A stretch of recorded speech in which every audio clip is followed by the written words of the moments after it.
Gotta know that I can show. I'm questioning myself if I believe it though. No longer question if I'm really a believer though. Now you should take into account that my account can build my belief. Take into account I must account for what I really think. Being in space I learn to see. I only ever make what every day I can believe. I gotta go. This the only life I know. I believe it in my mind, so I know it's time to show. This the only about to go. I do believe it. Do you believe it? That's it. Are you a believer till the end? When your funds are low, can you believe in it again?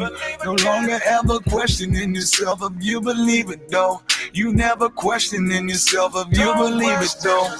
Now there's one thing about the future, you should know that you deserve it all. Landing on the moon, take a belief that's going vertical. Being in the space I learned to see. I only ever make what every day I can believe. I gotta go. It's the only life I know. I believe it in my mind, so I know it's time to show. It's the only. Since the creation of the internet, every industry has been turned upside down. Amazon changed retail. Uber changed transportation. YouTube changed video forever. With the invention of crypto, money is next.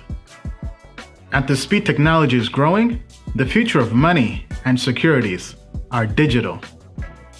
9 out of 10 millennials do not trust banks. The value of money relies on trust. Government debt is higher than it's ever been before. Central banks continue to print money. Fortunately, the world has a new solution. Experts predict in 7 years, 10% of the world's economy will be in crypto-based assets. Today, 1 billion people have access to the financial industry. Crypto is about empowering the other 6 billion people by banking the unbanked. Do not underestimate this. Do you wish you invested in Google, Amazon, or Netflix before anyone ever knew about them? $1,000 invested in Netflix turned to over $500,000. At Token Metrics, we help you find the next Netflix.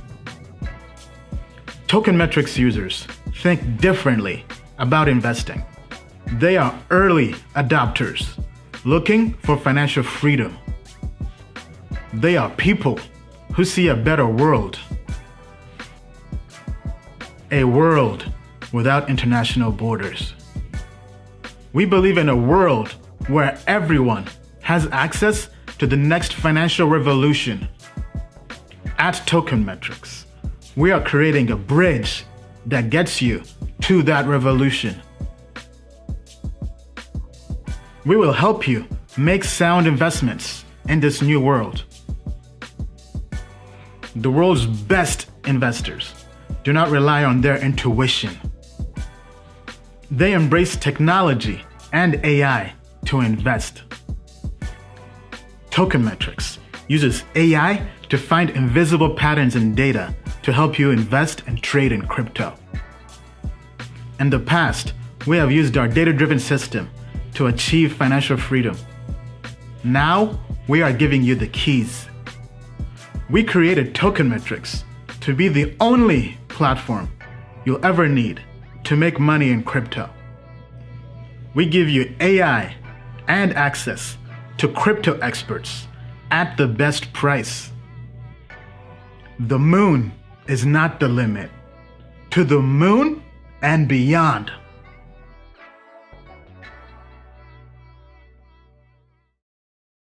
Disclaimer. Token Metrics Media LLC does not provide individually tailored investment advice and does not take a subscriber's or anyone's personal circumstance into consideration when discussing investments, nor is it registered as an investment advisor or broker-dealer in any jurisdiction. Information contained herein is not an offer or solicitation to buy, hold, or sell any security. The Token Metrics team has advised and invested in many blockchain companies. A complete list of their advisory roles and current holdings can be viewed here. at tokenmetrics.com/disclosures. TokenMetrics is a cryptocurrency investment platform that helps users leverage machine learning to become better crypto investors. Our in-depth analysis helps eliminate the emotions of investing, find profitable investment opportunities, and filters out scams. Learn more at tokenmetrics.com. Disclaimer: Metrics Media LLC does not provide individually tailored investment advice and does not take a subscriber's or anyone's personal circumstance into consideration when discussing investments, nor is it registered as an investment advisor or broker-dealer in any jurisdiction. Information contained herein is not an offer or solicitation to buy, hold, or sell any security. The Metrics team has advised and invested in many blockchain companies. A complete list of their advisory roles and current holdings can be viewed here at tokenmetrics.com/disclosures. Hello, crypto family. Welcome to the show. I'm Ian Balina, your host, and in today's show, we have a heck of a show tuned in for you. We'll cover, will Biden's $1.9 trillion stimulus plan push Bitcoin and crypto to the moon? And when is alt season going to happen? Stay tuned. I'll be joined by Bill Noble, our chief technical analyst. We'll give you a crypto market update, the best market update in the entire crypto space. Bill will go deep into crypto, telling you where he thinks Bitcoin, Ethereum, and alts are going in the next month or so. And as usual, we'll take your questions via the AMA. Bill, how are you? Ian, hi, good evening. Thanks for having me on the show. All right, awesome. So as you guys can see, we have a whole new show format. Hope you guys like it. We have some people who are helping us here with the production quality, bringing things to the next level, because obviously we're in a bull market and we have to make sure we're giving you the best content. So let's go through the agenda for today. So as I pull up my screen here, if you have any questions, go to menti.com. That's MENTI.com. Use the code 2777696. That's 2777696. Go there and ask any question you have, and we'll take care of the questions towards the end of the AMA. And as usual, make sure to follow us on social media. You're already watching us on YouTube, on Twitter, Instagram, even LinkedIn. And we also do have a podcast. So if you want to get our video, our audio on the go, whether you're working out, whether you're driving, go to tokenmetrics.com/podcast. If you enjoyed the music in the intro, go to tokenmetrics.com/music to download the music. We have a crypto music album. We have the crypto music anthem, Moon Lambo. Especially now as we're in a bull market, make sure you're living the crypto lifestyle. So on today's agenda, let me go to the next slide here. By the way, if you haven't yet already, be sure to join tokenmetrics.com. We have crypto research using data and machine learning. Okay, so on today's agenda, we'll do shout outs. So first people on the stream, let's see here. Okay, so lots of people on the stream. Be sure to smash the like button. First person on the stream was on Twitter at Deji Jean. What's up? Welcome. Austin to the moon. Absolutely. Counter Startup. BTC Motivation. Kelby, Candace, Eric. What's up, brother? Red for Danger. Always great to see you. El Big Yuyo. What's up? iChuck. The Crypto Jedi. What's up? Let me know how the audio is. I've changed the microphone, as you guys can see, so I hope the issue has been resolved. But if anybody's having any issues with the audio, just post in the comments and our team will take care of it and look into that. Okay, so we've done shout outs. Up next, the best market update in the business. We'll do question of the day, crypto showdown. We'll compare 3 cryptocurrencies and let you know our honest opinion on which ones we think have more upside in the short term. And then crypto therapy. If you have any questions you would like to submit, we have a toll-free number where you can call us even live on the air, leave us a voicemail, and we'll play it and answer it. A way for us to make the show even more engaging with our crypto family. And last but not least, the AMA, answering the questions, any question you want on crypto. You have our people here on the stream. Okay, with that being said, let's hop straight into the show. Bill, take it away with the market update. All right, here comes this week's market update. I'm going to share my screen and bring up PowerPoint. We'll start with that. Okay. All right. What is the play at 40K? Instead of Game of Thrones, it's Game of Alts 2021. How to do it. Most importantly, when to do things. All right.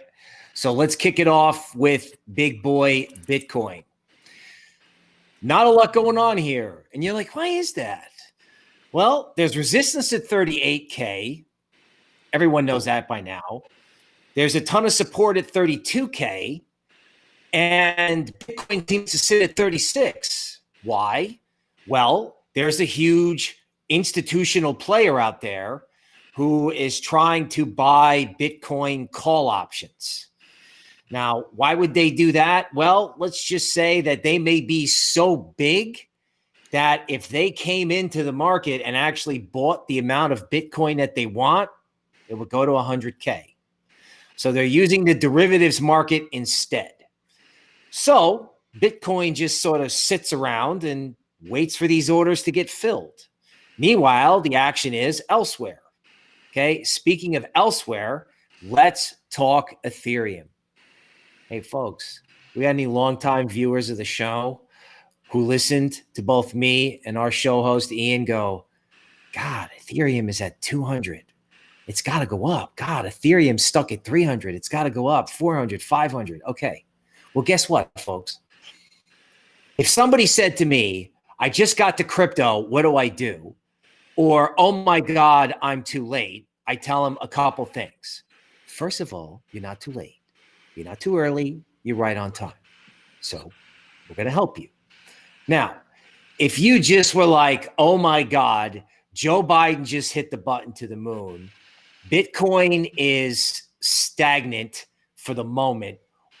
What's the play? The play would be to just simply ape into ETH, right? In other words, if you're like, I got to be long now, give me a coin, it would be Ethereum.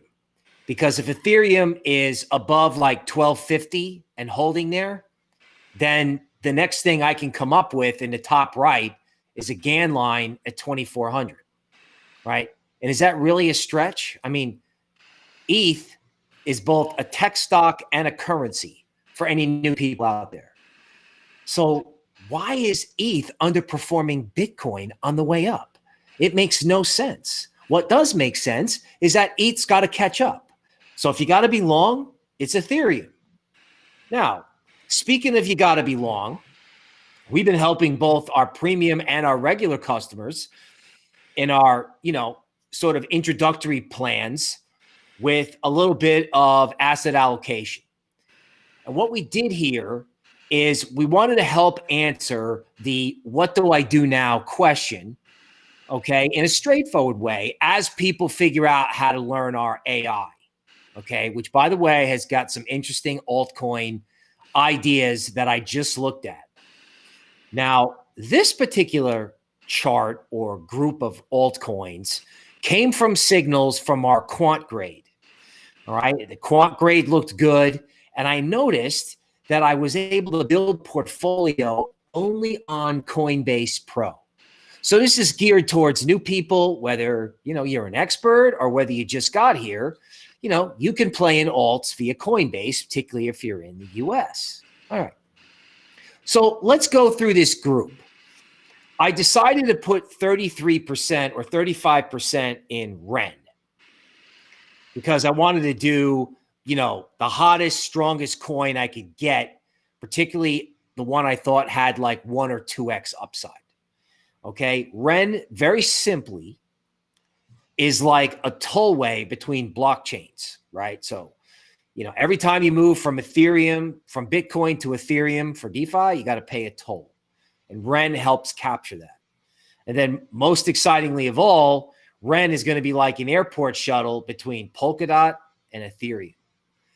So people are just starting to discover this. So we thought this was a hidden gem, and I decided to sort of push out the allocation, do 1/3 Ren, so I could get bang for my buck, because it's not investment advice. But the game we're trying to play here is we're trying to beat Bitcoin, okay, as the market goes up. Now, we have a couple other plays that have been fortunate for us. Aave in green, okay, was 16% of the portfolio, and Aave came through and went to 200. Okay, in orange in the top right, we have Graph, okay, and Tezos in yellow. Remember Tezos, dark horse to be the test net for the digital euro. All right, and there's other coins in here that are up 20% recently. Filecoin is up today. Yearn was up a while back. So the picture I'm trying to create is that altcoins are moving in kind of a cycle. Like, first ETH moved, then DOT moved, then it filtered into Chainlink, okay, and then the Graph, all right, and then today was REN, and they're like, anywhere from 20% to 1x. Now, you're like, okay, Bill, my screen's working. Why are you telling me this? Well, because I want you to take the money. I want you to pay yourself when you're right. Yes, you're going to have stuff that you're going to hodl, of course, right? And I'm not going to suggest in the middle of an alt season that's already started to stop the party, right? It's like, imagine a party in a college dorm or a fraternity and a sorority, and as the party's revving up at midnight, some guy comes in and says, let's study some calculus. It's going to be wildly unpopular. So I'm giving the alts that we gave our customers. Some of these alts, particularly REN, still have upside. All right. But what I want to talk about is something that we take seriously at Token Metrics, which is protecting you from declines and protecting you from yourself so you don't not take profits when you've got them. All right. So let's begin a conversation about risks. Note, I'm not canceling the party. I'm just talking about risks because a lot of these risks are hidden, particularly for the crypto crowd. Okay, so up here, we have some seriously sort of, I guess you could say, FUD from the European Central Bank. They're basically saying, we don't like Bitcoin. And the reality is central bankers don't like Bitcoin because crypto is making them look bad. It's making them look really bad. And in the case of the Europeans, it's emboldening countries that may already be in the EU and have the euro to have their own sovereign digital coin. So a country where everyone walks around with euros because they're in the EU may have a sovereign digital coin, like, for example, a sovereign French franc, okay, or a sovereign Swiss franc. Now, the Swiss aren't in the euro, they aren't in the EU, but they did file a patent this week for the digital franc. So, yes, the bus is leaving. It's all happening in crypto, but central banks are powerful and they're not happy. Now, speaking of not happy, we have a new U.S. administration, and these individuals, okay, have been trying to express their view and push their policies through for a long time, okay?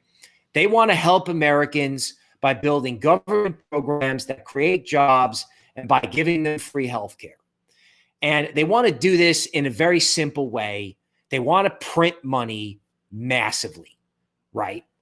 Now, you're like, oh my God, I got the crypto and they're going to print money massively. Yes, that could be good, but it could also be bad. Because if they print so much money that the Federal Reserve literally has to buy all the bonds, right, that have to be issued, the IOUs that have to be issued to pay for all this, how does the Fed pump money into the financial system to help stocks and crypto?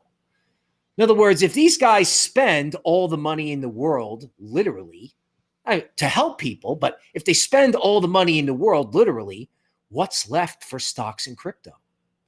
Yikes, right? Okay, let's talk about wealth inequality in the United States and why you should care.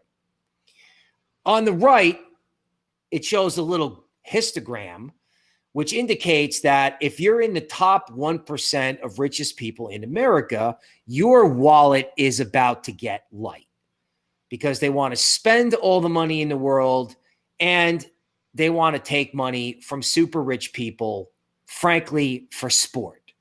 Okay. The money that they take from the rich people is a small portion of what they're going to spend. But like I said, these people are serious about their agenda. Now, the top 1%, what do they own as assets? Well, they own stocks and real estate. Okay. Now, let's talk about stocks, because anybody who's been around in crypto knows that if there's a big mess in stocks, that it can affect crypto. So I'll bring a few things to your attention so you can watch them, so you can protect your profits, or if it turns out to be no big deal, you can just ape into whatever you're looking at, right? Or whatever comes up on Token Metrics. This is Liz Ann Saunders, the chief strategist from Charles Schwab. Charles Schwab as a firm was 20 or 30 years ahead of its time, okay, by hiring the first women chief equities and bond strategists, both of them together. And they've been around for a long time. And the reason they've been around for a long time is because they're right as rain. Okay. Their analysis is unbelievable. And most of the time, they're bullish. Now, in this particular case, the chief strategist for Schwab, Liz Ann Saunders, noted that on January 15th, it was the second highest call option volume in equity market history. What does that mean? That means in the derivatives casino of equities, a record number of people bet on up in equities. In fact, I don't have the exact data, but I was told that a survey that I followed for over 20 years showed 100% of American investors were bullish equities. This is a time for me to remind you of a very simple axiom in markets. When everyone expects the same thing, something else happens. So if everybody buys calls thinking the market or stock market is going up, then the stock market could go down. And the vernacular you hear from professionals is, this may not end well. Next chart from Liz Ann. Okay, the blue line in the top right, okay, indicates how many very speculative small stocks are above their 200-day moving average. So in other words, for our crypto crowd, how much FOMO is in the equity market? Because the Russell 2000 index, that's like the altcoin space of equities. And that little blue line is at an all-time high. That means everybody has FOMO'd into the altcoins of stocks so much that they've just literally mooned. So again, everyone loves it. No one hates it. And everybody has chased the stuff that's mooning. Yikes. Speaking of the stuff that's mooning, you have to put your thinking cap on for this. There's two types of tech stocks. Tech stocks that are profitable, like Apple, right? Pretty simple. Amazon. And then there are tech stocks of companies that come out and people like their stocks, but they haven't made money yet. They don't have any earnings. They're still operating at a loss while their new gizmo, gets going. But, their stocks can still trade. They can go up and they can go up a lot. Well, how much is a lot?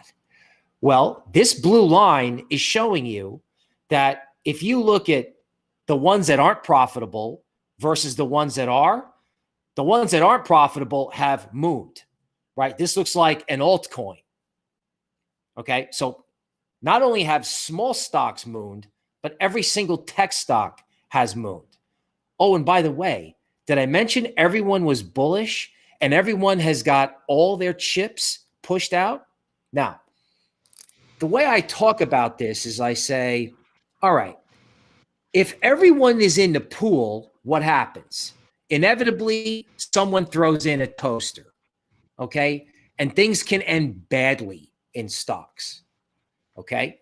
Now let's look at the stocks chart. This is QQQ, okay? The NASDAQ 100, okay? It's trying to go up. It's trying to go up. It's like somebody running on a treadmill on an incline. And it's like, oh my God, I'm starting to get a little bit tired. Now, if the person is able to get off the treadmill and just rest, equities will be okay and crypto will just moon, right? If equities just sit still while the runner, the equity market, just gets a little Gatorade and chills out, it's okay. However, if there's a political speech, a budget statement, okay, talk about things like people charging the capital, insurrection, taxes, okay, from now until February, the end of February, we'll have a State of the Union address at the end of February, and then an inauguration speech and subsequent speeches in January. So there's like 30-day period where people could wake up in stocks and go, uh-oh, the government isn't running the country anymore for the benefit of the stock market.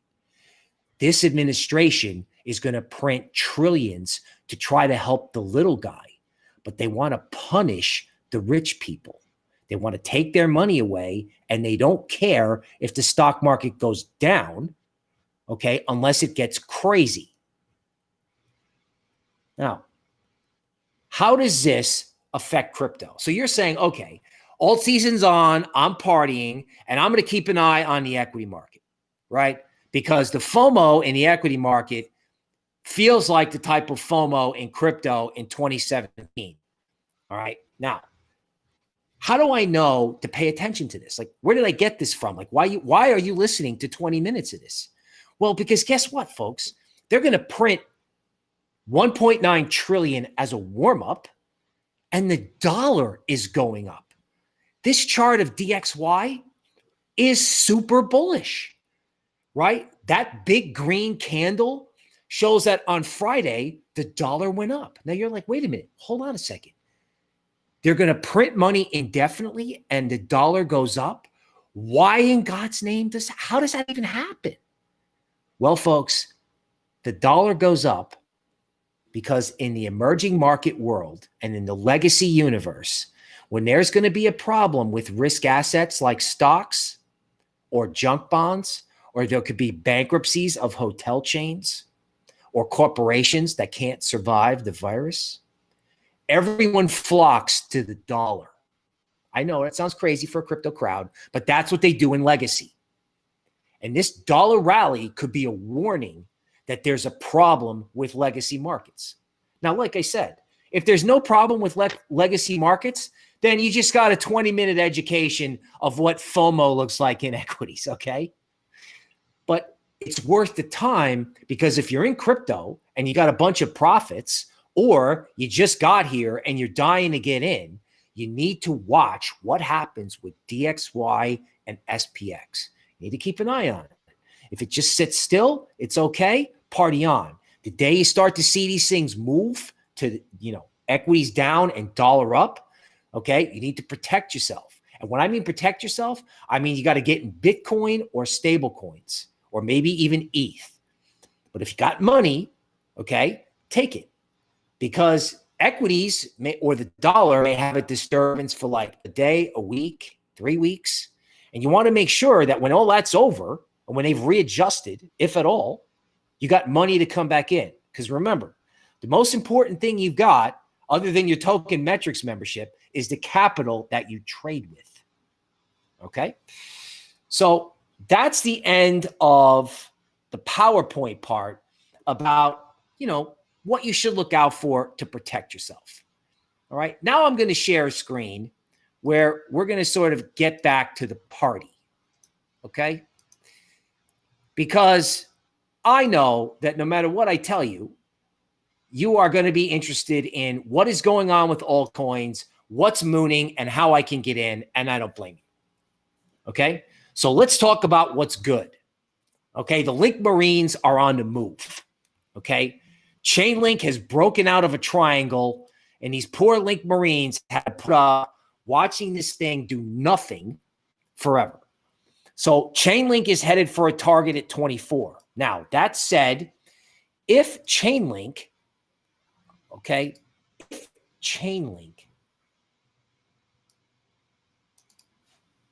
stops at 24, trading types can take the money. Link Marines who want to dream the biggest dream, 33 is possible. Okay. So on, Sunday, mid-January, Chainlink could go to 24. And if it moons, it could go to 33. Okay. Now I'm going to switch over to DOT. So let's talk about this. DOT had resistance at 14. We talked about 14 as a possible target. Okay. 25 is a possible upside objective, right? So if this rally continues and ETH really moves, okay, DOT could go with it and head to 25. All right. Now let's look at another coin that we were talking about when it was at 6 and it's now at 16. All right. So Synthetics got to our target, right? Synthetics got to say 16.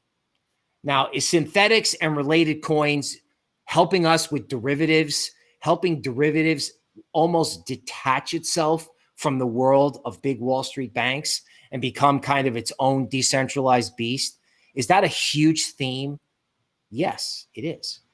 But if you bought Synthetics at 6 and it's at 16 and you start to see the dollar rally, you got to get half the money off the table. Conversely, if the dollar starts dropping and Joe Biden hits the button to the moon, then stay with your long position, right? But we want to revisit these coins because everyone's like, okay, Synthetics went up. Now what do I do? Okay, speaking of now what do I do, let's talk about REN. Okay, now REN frustrated everybody. Even the people who loved REN watched this market go up and up and up and up. And they're like, why is our coin not participating? All right. Well, this sort of gateway between Polkadot and Ethereum has recently woken up. All right. And my price prediction for REN it's now mid-January. The price prediction, REN can go to 73 cents. Okay. And in an ultimate moon scenario, it can go to $1.20 or $1.40. Right. So there is a lot of potential in REN if you feel like you've missed out.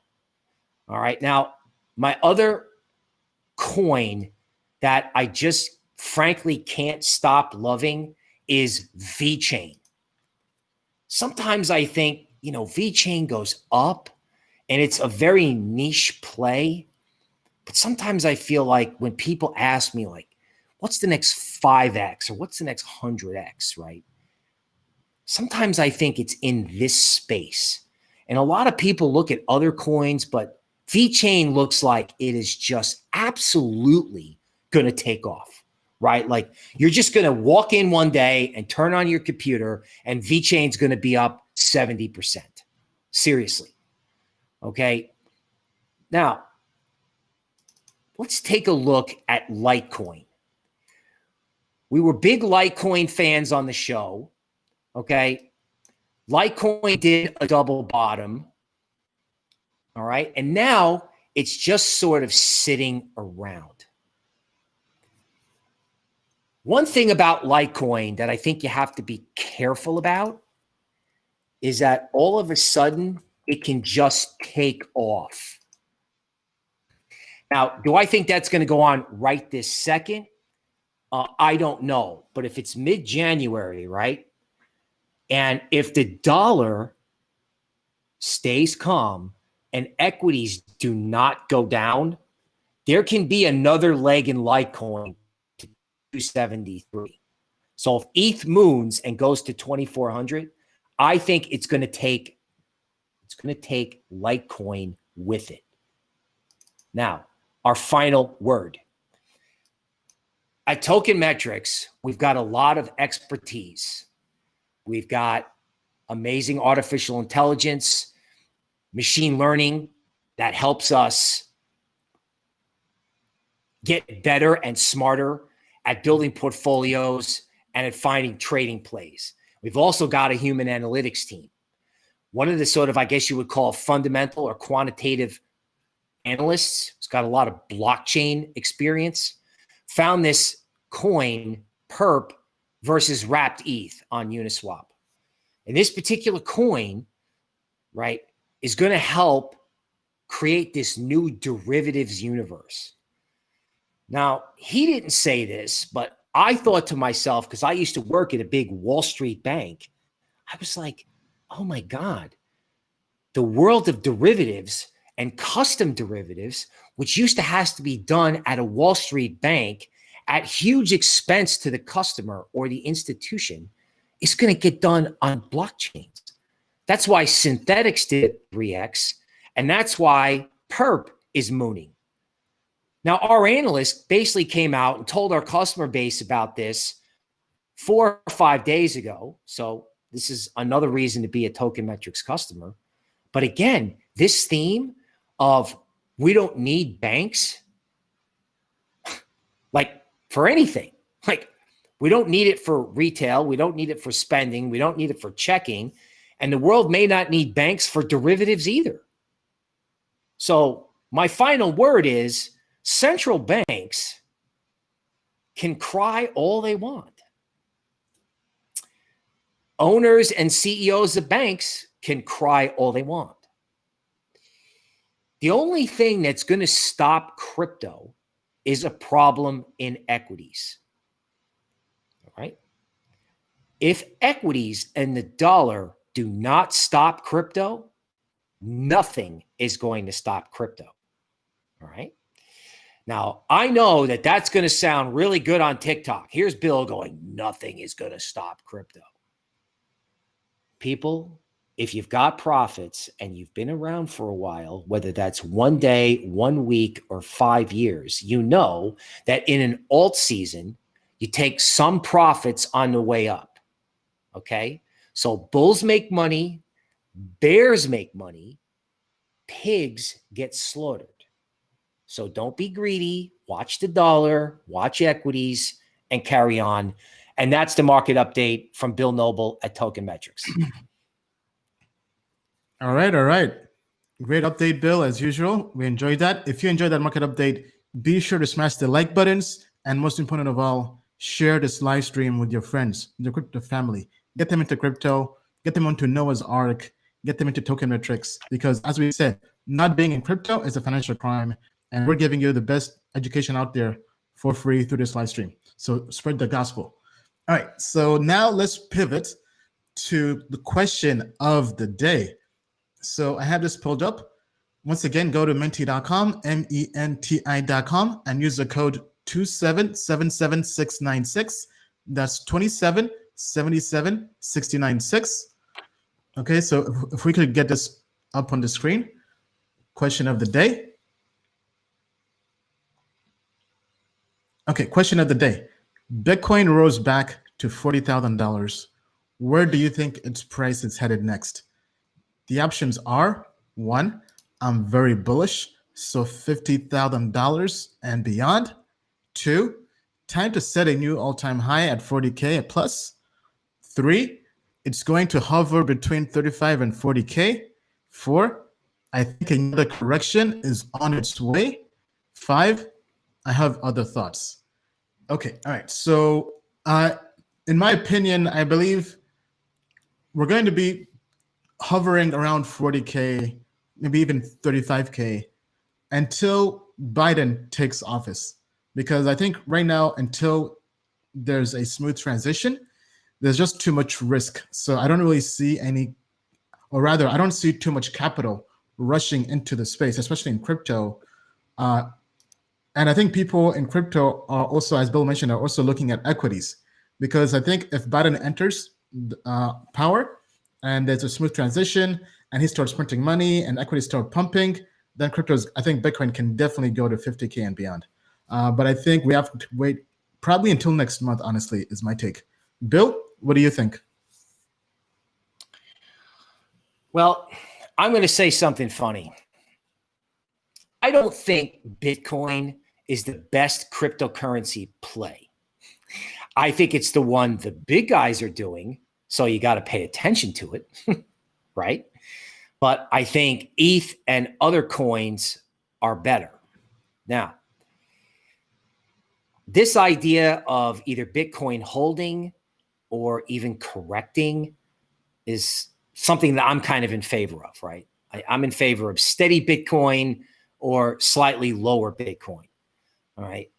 Why? Well, that would surprise a lot of people. And two, Bitcoin may not be immune from what happens with equities. So I'm not going to be a party pooper anymore, but frankly, I just think alts are a better play. Yeah, I mean, I would have to agree. People know I don't own any Bitcoin, even though we're both on Bitcoin. And I've shared my thoughts on that all the time, but basically very bullish on Ethereum. I think eventually Ethereum will surpass Bitcoin in total market cap. So in a way, you can view me as almost an Ethereum maximalist. I mean, the only thing that keeps me from owning, or rather, the only cryptocurrency I own that's not Ethereum or on the Ethereum blockchain at the moment is Helium network. Helium has its own blockchain. But if it wasn't for Helium, I would pretty much be almost an Ethereum maxi. But that being said, here we're looking at the Bitcoin price prediction chart. And as we see here, it basically has Bitcoin pretty much going kind of flat. It's not really seeing anything rising all the way to 50K. So I think 50K, while very optimistic, I think we're going to have to wait for a bit. But I think that's fine because Bitcoin dominance was basically hovering around 70%, which now gives us time to rebreathe and for hopefully altcoins to start running, right? And Ethereum, I mean, first of all, congrats if you got into Ethereum at about $100 back in March or so, because that's a 10x with the number 2 cryptocurrency out there. So while people are looking for 10x in the low caps or micro caps, sometimes the 10x is right there in front of you with Ethereum or even other large cap coins. So I think that definitely is a good perspective to have. Okay, so the winner is, I'm very bullish. So 50,000 and beyond. Okay, lots of people are very bullish. Tell us what you think down in the comments below. Okay, all right, time to go into the next segment. Time for Crypto Showdown. Which cryptocurrency do you believe will have the best year in 2021? We have 3 cryptocurrencies. 1, Polkadot. 2, Elrond. 3, Dash. Oh, wow. This is tough. All these are great projects. We've done pretty in-depth reviews on these. They're available on Token Metrics. I think just looking purely at the idea and at the use case of what they're trying to solve, I think Polkadot would have to be number 1 for me. Polkadot can be huge, especially what they're doing. For those who don't know, Polkadot is building the internet of blockchains. Their plan is to connect other blockchains and let people transfer value between them, meaning being able to connect Bitcoin with Ethereum, with any other blockchain. That is huge. And I think that can really be a $1 trillion idea. Elrond is building a blockchain. So imagine kind of Elrond could possibly be a blockchain, or I believe it's called Parachain in the Polkadot ecosystem. While that's also a big idea, it's not really as big as the internet of blockchains. And then Dash. Dash is really a currency with privacy functionality.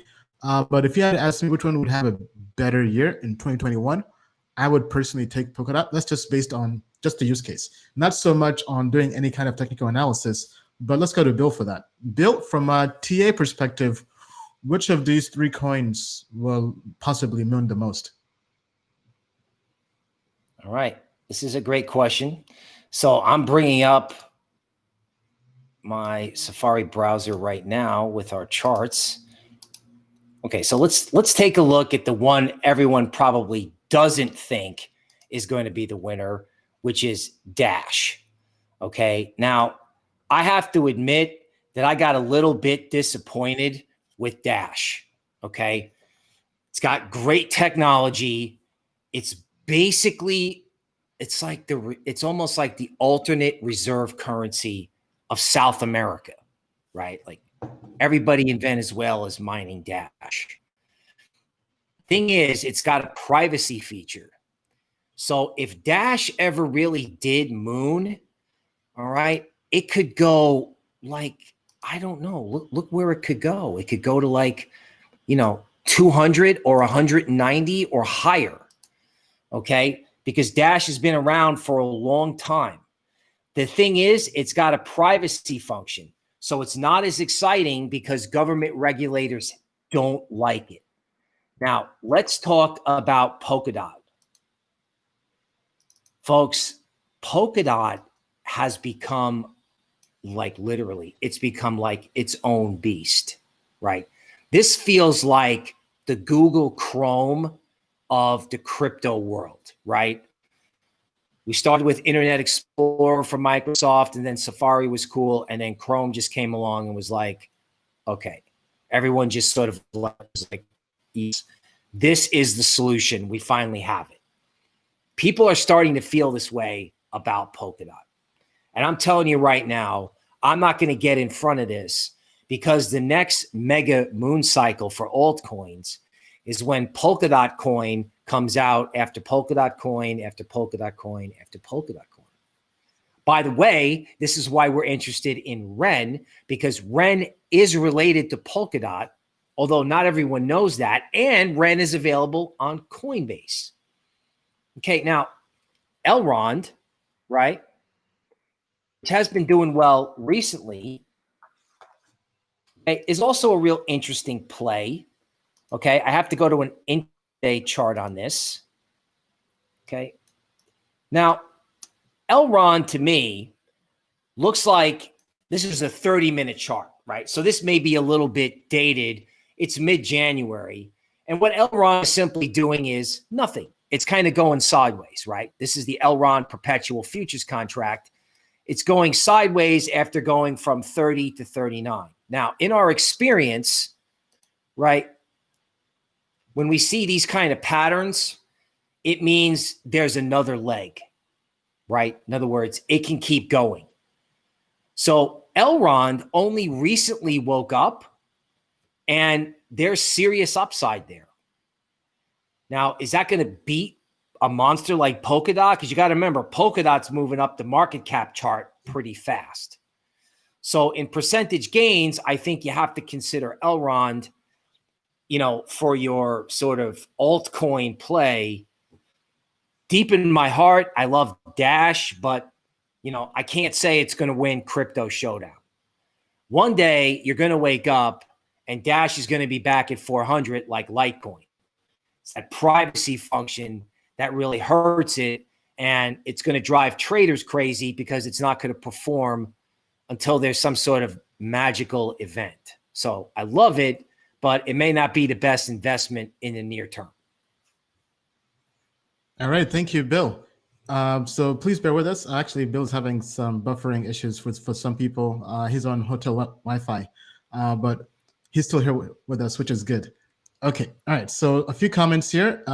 Somebody is saying Elrond has way lower market cap than Polkadot, so more room to grow.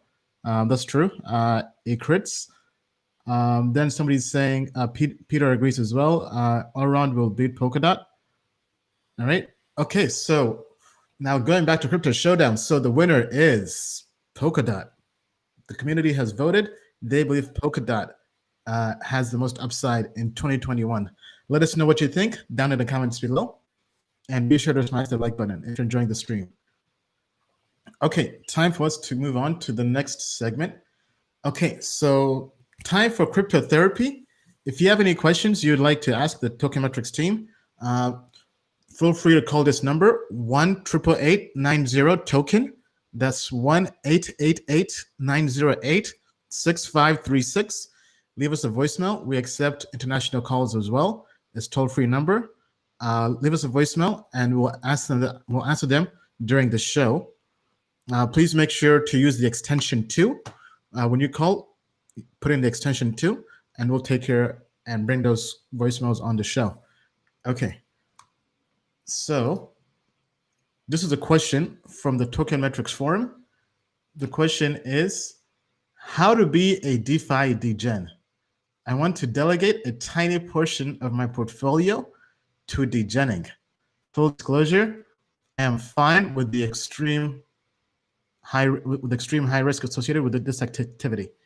Okay, so yeah, so first thing, if you're going to become a degen, if you don't know what that means to be a degenerate. Comes from somebody kind of like a gambler.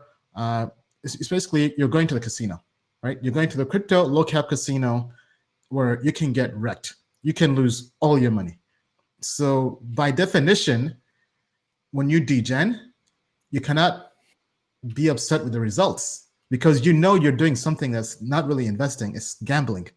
So as a result, I think if you're going to degen, if you're going to find basically a shitcoin that could go to zero, but has that 1 or 10% chance it could 100x, and you're willing to lose all your money to swing for the fences, you have to only risk, I think at most 2% of your portfolio, right? So whatever portfolio, let's say you have $100,000 in your crypto portfolio, you can allocate maybe $2,000. So treat it, I would say 1 to 2% into one altcoin or micro cap degen coin that is basically taking a lottery ticket, right? So the reason why people end up going broke and getting wrecked, they'll go degen, they'll go 50% of the portfolio into a degen coin. And I've heard stories like this. As we mentioned last time on the last show, unfortunately, somebody put 50% of their portfolio into a degen coin that went to close to zero, pretty much. Pretty much it's now illiquid, meaning that there's not enough trading volume to support selling and exiting. So it's kind of like a rug pull, right? And now this person is almost suicidal, basically, which is very, very unfortunate because we definitely don't want our crypto family members having those kinds of thoughts. But all this can be prevented by having a strategy. So if you're going to degen, as we mentioned, I think 1 to 2% of your portfolio, so not 50% of your portfolio, and this has to be money you're willing to lose. So if you have 100K, putting in $1,000, if you lose $1,000, you still have 99 grand to work with, right? And you want to live to fight another day. So that's the first thing. The next thing, honestly, most of these degen coins, they're pump and dumps, right? And meaning that you have to get in early. You have to find them early before they FOMO. So you have to really do your research. 2 resources I think are good for keeping up. At least that's what our team uses. 1 is DeFi Prime Telegram. 2 is ICO Analytics, and 3 ICO Drops. Those 3, they're always posting crypto news on low caps. So they'll talk about different projects that just raised money from VCs, that raised money from private sales, or that just launched, that just listed. So all these are good to kind of build up a list of coins to research, right? So for example, like that's how our team discovered Graph, because we discovered Graph back, I think in August, maybe even earlier. Then we had our team do a code review on them, right? Because we discovered them from, I think Coinbase had just invested. And then we sent it to our code reviewer to do a report on, and that kind of came on our radar. Then other sources, joining other crypto groups. So we have the Tokenomics discussion group. I would say, but just network with other crypto investors in private groups, whether you meet them from meetups, conferences, virtual events, just network and build your deal flow. That will give you the connections to be able to find these projects early on, because sometimes the best deals are not advertised online. Sometimes they aren't. By the time they're announced in the in Telegram groups or on CoinDesk or other places, the alpha is already gone, right? You're basically just buying other people's bags. Then use sites like Tokenomics, use CoinGecko. If you go to, for example, if we go to CoinGecko, they have a DeFi and farms site here. So for example, let's say you want to find out what farming pools are good to put your money in, right? So keeping tabs with this, this has the top yield farming pools by value locked, all right? And look here, they have a degen button, all right? Actually, I've not really used this myself, but let's see what happens. Because it looks like this having a lag. Okay, let's hit that again. Okay, yeah, so degen mode. This is too funny. Top greater than 1,000% yield farming pools by returns. Okay, very interesting. Okay, so looking at this, so going back to what I mentioned earlier, let's say we're taking 1% of our portfolio and we're going to put it into a coin, right? And I think probably at the most, maybe 10% spread out over 10 coins. So let's say we have 100 grand and you want to go full degen, right? I think maybe 5 to 10%. So let's say 5 to 10 grand out of 100 grand. And then you split that across maybe 5 or 10 coins, meaning that you're willing to lose all this money, right? That's like the high risk approach. If you're if you want to be more conservative, maybe just 1-2% in just 2 coins. But basically come here and look at all the yield, right? And one thing you have to know is when you yield from with these new coins, you're likely to lose everything, right? Meaning that whatever money you do make, the profits, the gains, sell that as quickly as possible, cash out. I mean, because this is definitely not sustainable. And then I would also look at what is the liquidity on any of these coins, right? Because in general, you don't want to get into any coin where the liquidity ratio is lower than 10%. So that's basically if you take the daily trading volume and divide by the total market cap. So let's say a cryptocurrency has a daily, let's say a degen coin. Let's see which one. Let's actually drill into this. Basis Gold. I haven't really heard of this one, but let's look at the liquidity. Okay, so not even seeing any markets for this. Okay, yeah, this has a trading volume of about 11,400.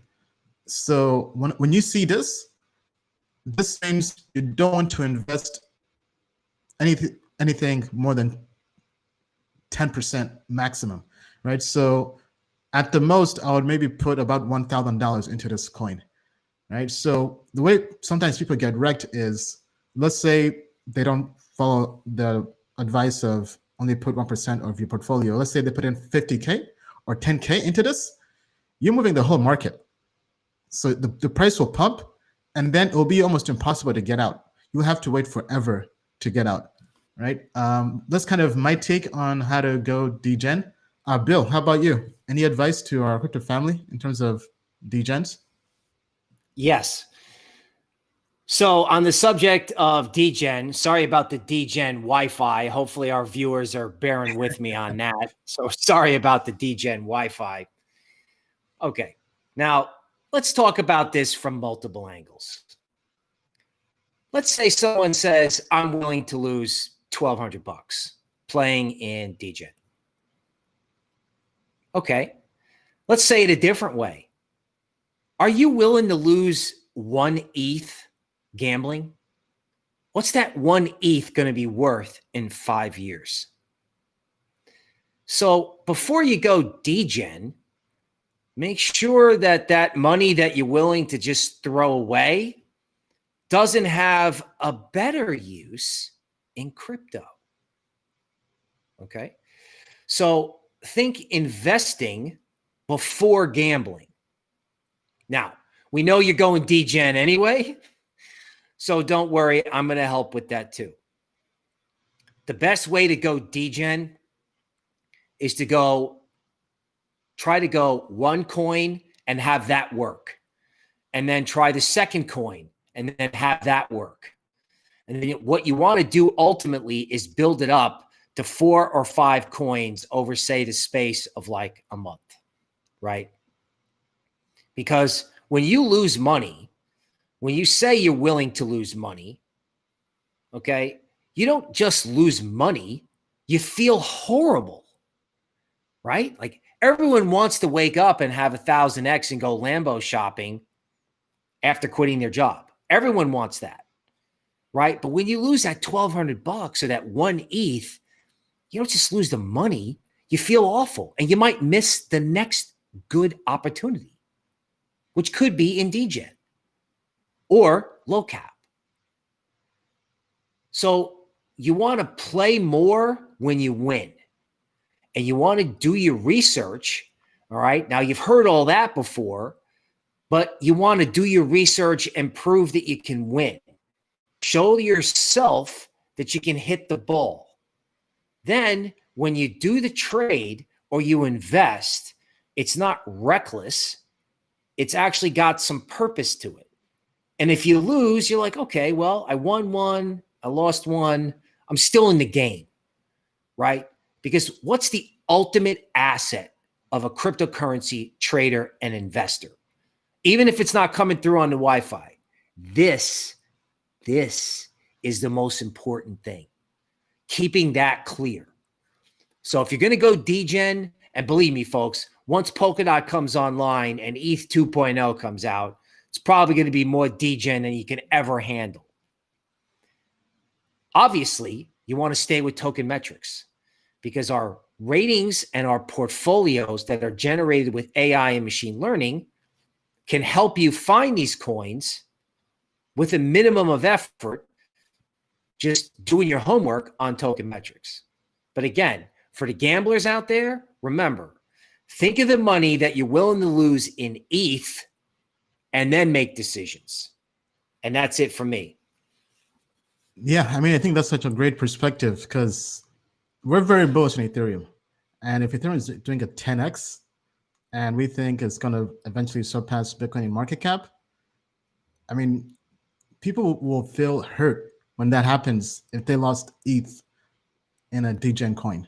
That's why you want to be very, very careful. Now, we do plan to roll out the degen index based on our AI, and we think that will be a good way to really discover those degen coins.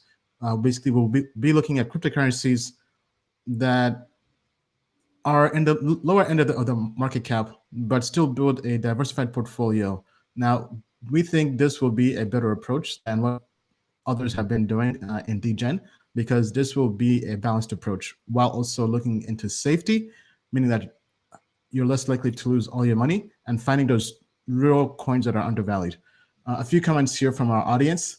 Hunt North says, I got wrecked on Spider DAO, SPDR the other day, down 70%, 75%. Yeah, I mean, that's degen for you, losing 75% in one day. I mean, wow, incredible. That's why you only want to put money that you're willing to lose. Okay, thank you for sharing that with us. Next question. James says, losing money in crypto is easy. Absolutely, absolutely. Then somebody's on YouTube is saying, don't put anything into basis gold. Coins are not liquid. Yeah, definitely not liquid. Then Dirk on Twitter shared the site with us, apy.vision for farming stats. So I've pulled this up here on my screen. So this is AP Vision, or APY Vision. So looking at this here, you can go through here, click all pools, and it will go through and look at all liquidity pools for yield farming, which is pretty cool. Zapify also has something similar. I'm not sure if they look at all the pools out there, but I know they also do have an option kind of like this. And this shows us the APY. So looking at this, wow, USDC and wrapped Ethereum. Is this true? 66% APY. So that's how much you would earn in 1 year, and from yield farming on these platforms. Definitely worth keeping an eye on. And now, one thing to know, when you're also doing yield farming, you want to be cautious of the concept of impermanent loss. So meaning that sometimes you could lose money just by having money in a liquidity pool, because the automated market makers on these bots they buy and sell because they're based on a currency pair. So definitely keep an eye on that. Which also brings up Bancor. I know some people have been farming Bancor Network. They've been working on version 2, which is supposed to remove impermanent loss. So definitely worth doing more research on. But yeah, that's basically it. So let us know what you think. Would you be going degen? What advice do you have to our crypto family members on how to degen? Please share your advice down in the comments below. All right, back to the stream here. Okay, give us a few seconds here. Okay, so the first question we have, can you please have a look to Reef, not listed in Token Metrics? It is a cross-chain DeFi developed on Polkadot and supported by Binance. Can be the high-risk Lambo coin? Thanks. Okay, Bill, could you look into Reef? REEF. Let's see if we can do some TA on that. That does look like a degen coin. All right, I'm pulling up my Safari browser now. It is coming right up. Okay, so here's Reef. Okay, now this is the 1 hour chart. Remember that. Okay, this is the 1 hour chart. It's mid-January. Now, to me, this looks like a situation where a coin is kind of making a bottom, I believe. There we go. Okay.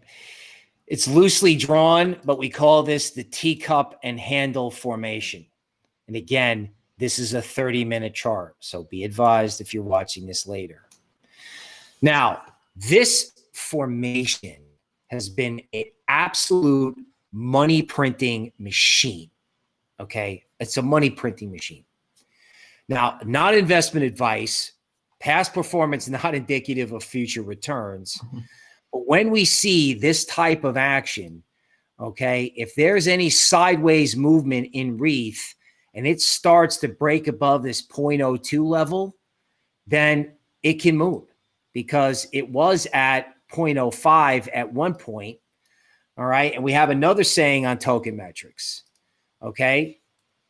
We say the bigger the base, the higher into space. Now, again, this hasn't been around that long, but if we're looking at an intraday chart in mid-January, again, so bear with us if you're watching it later, when these smaller coins, when they make those bases, right, when they go sideways, once they start going up, you want to buy breakouts. There's a difference between FOMO, which is buying it after it's up 200%, versus buying it when it's up 10% and it's breaking out of a range. So there's a lot of potential here in Reef. Okay. You know, this could easily go back to 5 cents. And if the whole Polkadot ecosystem moons, right? And there aren't a lot of maybe Polkadot related coins or coins that are like Reef, then, you know, you could get a move to 7 cents. All right. Thank you, Bill. Okay. Back to the AMA. Next question. I am a customer and would like to learn when we are going to have correctly functioning ratings, low cap indices, and more coins added. All right. Great question. Great question. So the low cap indices, those we're hoping to have before the end of the month. We've kind of been going through final testing. Most of the team now is returning back from the holidays. So I would say we can expect low cap indices probably by the next live stream, which we think will be amazing. Pretty much they're almost ready. We've kind of just been testing them here and there. Then in terms of functioning ratings, the ratings should be functioning. Obviously, first of all, they're not perfect all the time. I mean, we've not really said the 100% perfect all the time. But for the most part, they've been working. Now, we did have a customer webinar last week, or I would say in the middle of the week, where we spent about an hour and a half going through how to use token metrics, answering questions. There is a recording, and this will be sent to our customers via email. So stay tuned for that to watch the recording in case you missed it. But pretty much the ratings they're evolving, they're getting better, but they're not perfect, right? But they've still been working if you've been using it in the right way. So one thing to kind of go through what I did share on the webinar with customers, if we go here to the ratings. So the ratings, the way they work, they're telling you whether or not a cryptocurrency is a good coin to buy, even though it's not financial advice, at this present moment. Meaning that today, right now, if you want to buy a coin and if you want to hold it for a particular time frame, is it a good buy, right? So for example, if we go to, let's go to the daily, right? Because I think that's always the best. So right now, if we go to the daily, it's meaning that if you want to buy a coin and hold for a day, what are the best coins out there? And the ratings for the score, they're not just looking at the coin in a silo by itself. They're looking at the coin with all the other coins out there. So it's factoring in opportunity cost of being in that coin, but it's also factoring in all the scores we've ever scored historically for all cryptocurrencies. Meaning that, so looking at this right now, first thing I would always do is always add a filter for trading volume, right? Because right now we do show lots of coins. However, not every coin has the liquidity, right? So if I add a filter here, let's say only show me cryptocurrencies with a trading volume greater than 1 million, we add a filter, right? And now we go back to sorting this by grade, right? So now for me, I'll probably also add a filter for exchanges, but for now, this is fine. So these are the coins it likes, right? So it likes, this seems like a very low cap degen. Playfuel, it likes Nimic, right? These scores are pretty high. I'll probably look at a score of 75% or higher. So if you're looking to day trade, or if you're even looking to degen for one day, or maybe a couple of days, these could be coins worth looking into. Then I would also factor in price predictions. But the reason I say this, because let's say you buy a coin, right? Let's say you buy synthetics. And when you bought it, it was 90% grade, and it was on the yearly. But then a month later, synthetics goes up 2x. Congrats if you made money on SNX. And then the score goes down to 70% or even 50%. What do? What does that mean? Does that mean you sell everything? So to answer that question, no, right? Because what it's telling you is when you got into synthetics and the score was at 90%, you want to hold for 1 year, right? Because it was on the yearly. But when the score drops to 50% after it's done a 2x, it's telling somebody who's new, if you're looking to buy a coin, getting into that coin at 50% is not the best time to get in. It's basically saying don't buy the top, or it thinks that most of the gains won't be as high if you buy it now, right? So it's always telling you what it thinks you should do in the present moment in terms of should you buy, right? So it's not really telling you in particular, should you sell, right? I think that's probably a better way of looking at it, right? So look at the scores as should you buy, right? Bill, any comments on that in terms of how people could kind of use the quant grades, or maybe how do you use the quant grades? Right. So that's a great question. So I'm gonna bring the PowerPoint back up again.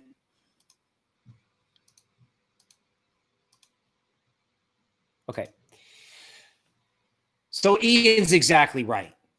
When you see a quant grade of like 90 or 80s or something like that, that means if you were looking to take a shot at that coin, whether it's for a day or a week, or even try to hodl it for a quarter or a couple of months, okay, that means that at that moment, something's got a score of 80 and it's worth a shot. Now, when I built this Coinbase grouping, right, I saw the coins pop up in our indices first.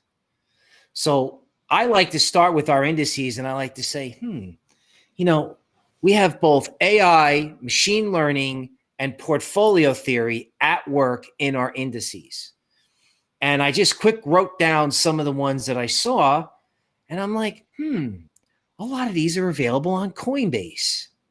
And then I went to our ratings and I typed them in, and lo and behold, the quarterly quant grades were in the 80s for all of these coins when I did this grouping on January 5th. So it doesn't matter whether you start with the ratings or you start with the indices. The bottom line is somewhere in token metrics, it's flagging some coins. Jim Cramer from CNBC, kind of a hero of mine, he says there's always a bull market somewhere. There's always a coin that can be flagged or a group of coins that can be flagged. In this case, it was a group of coins. And I said, hey, let's try to put a Coinbase portfolio together. So look, Ren, okay, Aave, both took a while. They didn't go up right away. Matter of fact, they were annoying because you watch the whole market go up. You watch ETH go to 1,200, and these coins just sat there. But eventually, recently, this week, both of them went up 30, 40%, right? Graphs breaking out today. Filecoin did 20%. And I want to say at some point, you know, you had to take the money quick, but Yearn went up 40%. So as with all coins, right? When you get those moves, you can take the money and hold the rest. But Token Metrics' signals are working, okay? They're certainly working a lot better than my Wi-Fi, okay? Certainly working better than my Wi-Fi. It's just a question of practice, right? You go to store, you buy a great baseball bat, and then, or you buy a great golf club, and you're like, damn it, I can't hit the golf ball.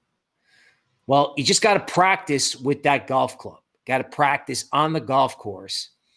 Token Metrics' ratings are getting better. Okay. The machines are learning faster. The humans are upgrading the machines so that they can think faster, keep up with what's going on in the market. All you have to do is just practice as much as you can. Because if I can use this to put together a portfolio that as of 3 days ago was beating Bitcoin and is doing better now, again, just Coinbase, just quarterly quant grades, right? And then I just kind of took a shot and put Ren in there because I wanted a speculative kicker. So one person may get it in a week. One person may get it in a month.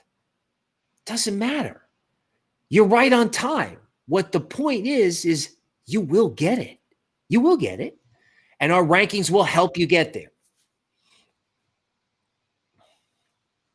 All right. And then to also add on to that, first of all, we have big news coming for Token Metrics customers. I mean, we're about to give you Christmas. I think probably in July. Let's say the next 3 months or so. We're working on launching Token Metrics TV. What does that mean? We haven't really covered this publicly, but we've heard all the feedback from our customers. You guys love the show. You love the live stream. So what would you guys think if we had a daily show just for our customers on tokenmetrics.com? Imagine having Bill be kind of like Kramer, giving you a daily market update on crypto. Or imagine even our team sharing projects, right? So we're working on launching kind of like our own private Netflix just to customers. Initially, it will be just on our site. You'd have to be a Token Metrics customer. You'd log in with your own account, and you'd have access to videos we don't share anywhere. These videos won't be on YouTube. They won't be on Twitter. Those will be videos and live streams just for our customers. And they'll likely be about every Monday through Friday. And it's a way for us to offer even more value, especially as crypto is getting bigger and bigger. So stay tuned. We're working on that. Time frame for that is probably as early as 3 months, or maybe as late as 6 months. It might take a while for us to kind of configure the infrastructure and the platform. But the idea is there'll be a web platform, and there would even be a Roku app, a Fire TV app, Apple TV app, even iOS and Android app, where you can watch Token Metrics videos just for our customers. And there'll be a customer catalog of videos on demand. We think this is going to be huge. This is how crypto goes mainstream. Bill, any comments on Token Metrics TV? Yeah, we ain't playing anymore, you know? It's time to get serious. It's time to get real. It's time to get all the way live, right? It's time for the playoffs. The crypto playoffs are here, and we are ready to go big. We anticipate that the world literally is going to go oh my God, who are these guys? Right? In other words, we're going on TV because we mean business, right? We mean business. Yeah. And, Kramer starts his show though with, I'm not here to make friends. I'm just here to make money. Token Metrics TV is that we're here to help crypto family. We're here to help you be friends with us, we hope, along with being our customers. But most of all, we want to help you and your friends and your family. We want to help you make money so you can make the relationships in your life better. Now, you might be like, oh my God, Bill, that sounds like Oprah. Yeah, maybe a little bit, but it's okay because it's crypto and we're here to help. So if you're not sharing crypto, if you're not living the crypto life, don't worry. We're going to be coming to you from your living room. You don't have to sit in front of your computer and be like, what does that number mean? What does that? No, we're talking TV, folks. We're talking about learning crypto instead of watching Netflix. So there's choices now. You can have the drift, okay, where you watch a series on TV and go, well, I'm not getting that 16 hours of my life back. Damn. Or you can watch us and be like, holy cow, I just got smarter and I'm getting smarter every day. So I don't want to oversell it, but Token Metrics is coming for everyone out there listening, for our customers, for our readers, for everybody. Here we come. Yeah, well said, Bill. Well said. Yes, so we're trying to offer as much value to our customers. And then we also do plan to increase the number of tokens available across all plans. We're almost ready with that. We're hoping to have that also ready by, I would say, next week, definitely by prior to the end of the month. So stay tuned. Thank you for bearing with us through the ups and downs of the indices and some bugs here and there. As mentioned, we have hired 2 new engineers. One engineer specifically is focusing on quality assurance, and the other is focusing on helping with development. We have so many amazing things. Some stuff we can't even talk about, honestly. This is just what we can't talk about. All we can say is if you come with us onto Noah's Ark, our goal is to take our customers to the moon and beyond. And that's not just a figure of speech. That's a way of life with us, right? So to thank you for being with us. See you on the moon and beyond. Okay, all right. Let's take a question here from Donnelly, super chat. Donnelly says, could you look at Parsec, PRQ? Bill, could you pull that up and do TA on that? I think that might also be one of those low cap coins. Probably more on Uniswap. Not sure if any major exchange has that listed.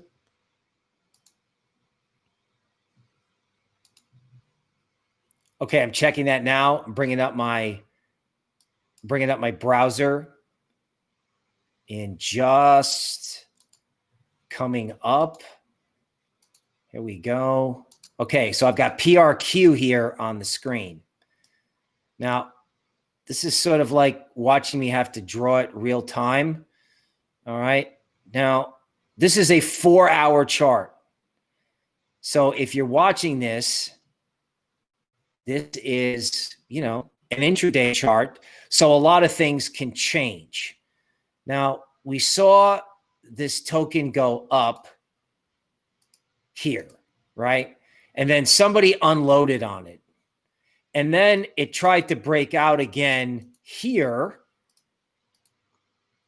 All right. And now the bulls and the bears are fighting it out to see who owns that zone around 0.00103 wrapped ETH. Let me tell you something, folks. You got to be careful when you see something that looks like it's going to break out and go to the moon, and then it kind of settles back down and starts slumping. That means like when you start to see these candles, like these red candlesticks with these big wicks, that means there could be somebody up there going, uh-oh, Here comes the degen crowd, whoosh, and they sell. Okay, so PRQ could be good, right? But you want to see the bulls demonstrate that they're in control. You want to see green candlesticks, okay, over and over again. So you can play in PRQ. Just make sure you jet if you don't get a lot of gratification relatively quickly. Because in these coins, you want to be careful of the pumps and the dumps, right? We like to see up and then sideways and then up and then sideways. We don't want to see all the way up, all the way down, all the way up, all the way down again. Those are the traps. So with that one, you're going to have to play it by ear. I would say there might be a better play.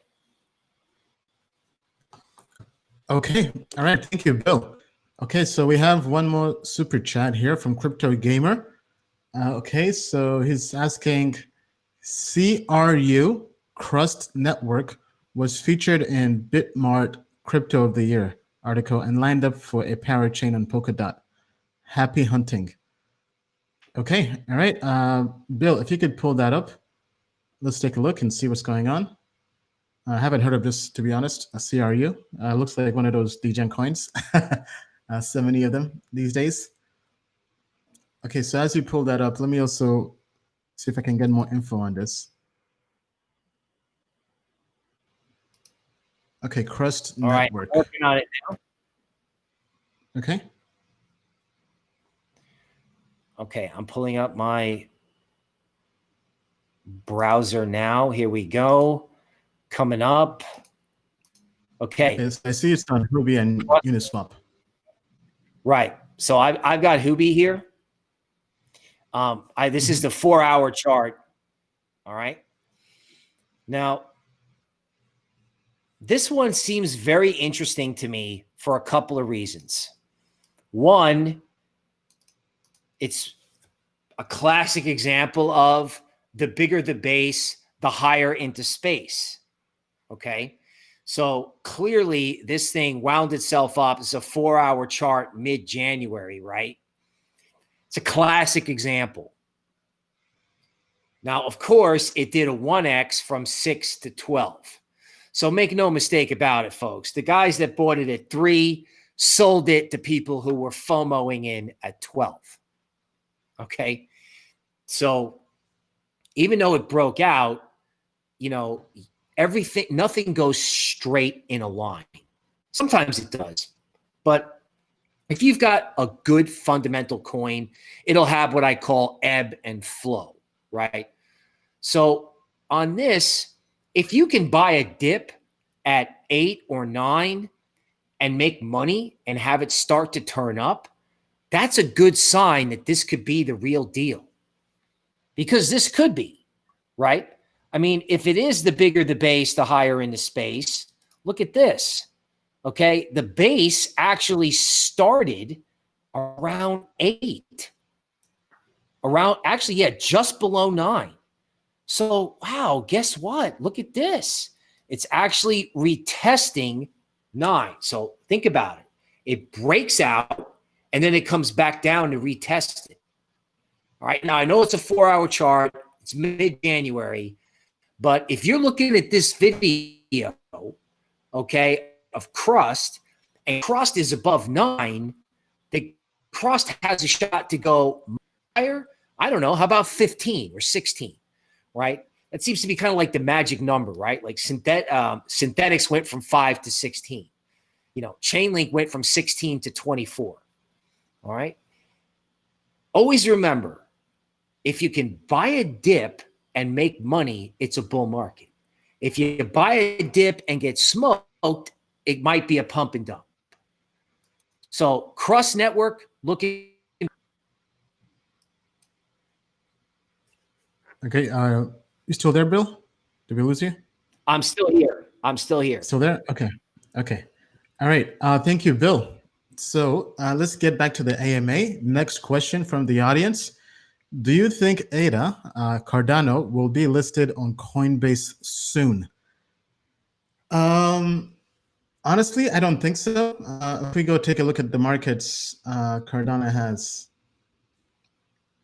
because first of all, I don't think they're on any American exchange, and I think that's definitely for legal reasons. Because I'm not sure what the exact uh, token ownership structure is for Cardano in terms of how much the team owns and whether it's really decentralized. But looking at this, okay, the only U.S. exchange I see hope that has Cardano is Kraken.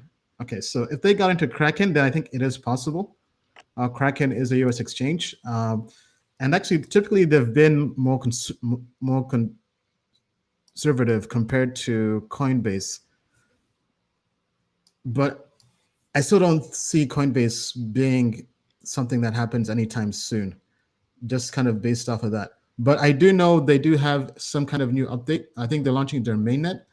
So I think when that happens, then possibly, because in order for Coinbase to list a project, going based off of the unofficial guidance from the SEC Commissioner Hester Pierce, where basically the token has to be decentralized, meaning that the community owns more than 50%. And it has to be something that can actually be used live in the product. So if it's not on mainnet, then you can't really use the token. And especially with Coinbase going public and with them listing XRP, then having to delist it, I think they're going to be a lot more conservative in terms of listing any new token. So I think it's possible, but I think definitely they would have to launch their mainnet for there to even be any chance of that happening. Bill, what do you think? Well, it's ironic with this that they can't do it, because you're absolutely right. Like if Coinbase makes a mistake during their IPO process, that creates risk to the entire firm. Now, regarding Cardano, this is a classic example of like the stop-start kind of action.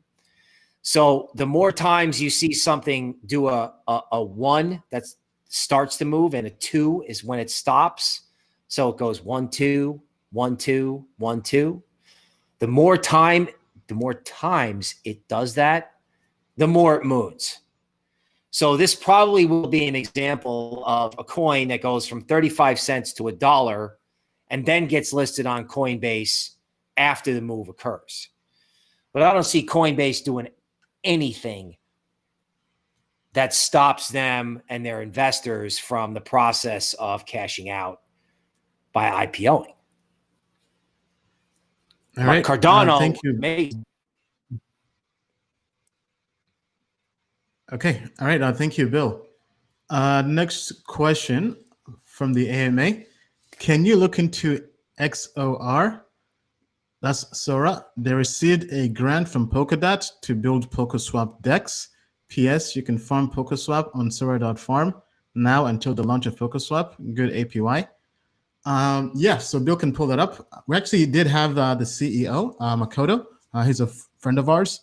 We had him do a private overview to our private network customers, basically everybody in the pro plan. There was a recording of this as well. So if you're a customer, hopefully you got in early on PolkaSwap. Now, for those who don't know what PolkaSwap is, they're building a DEX for Polkadot, basically, the whole Polkadot ecosystem, which is a pretty big idea and vision, right? Because you guys know we're bullish on Polkadot, and for a DEX for cross-chain assets, that is huge. I mean, that could be the next Uniswap or 1inch exchange for the entire crypto space. So that could definitely be huge, but it's still pretty early. I do know people have been farming this.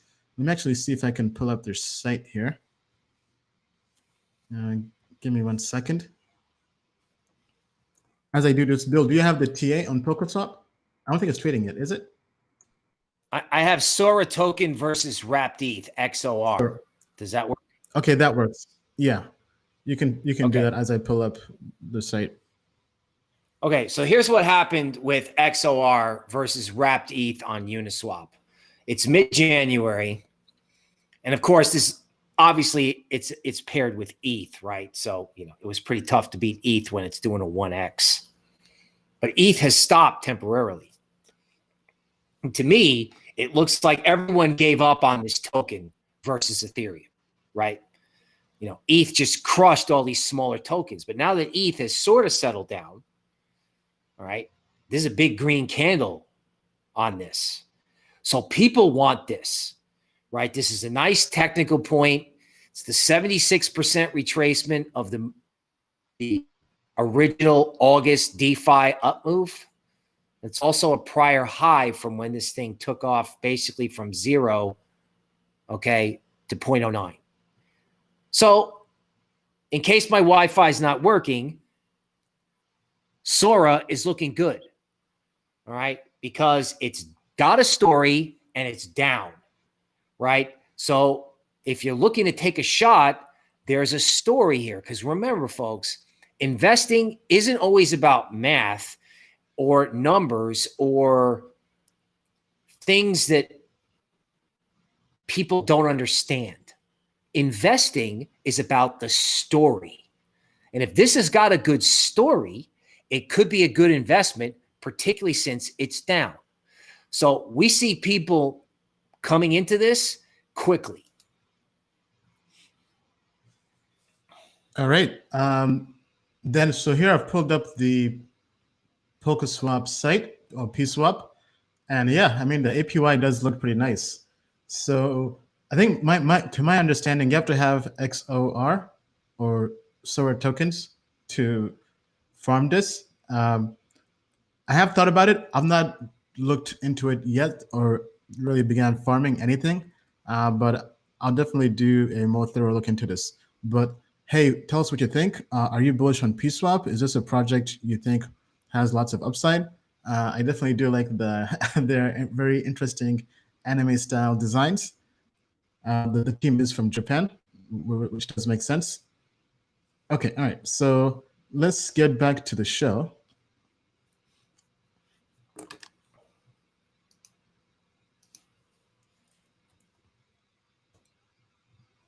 Okay, all right. This looks like a good question.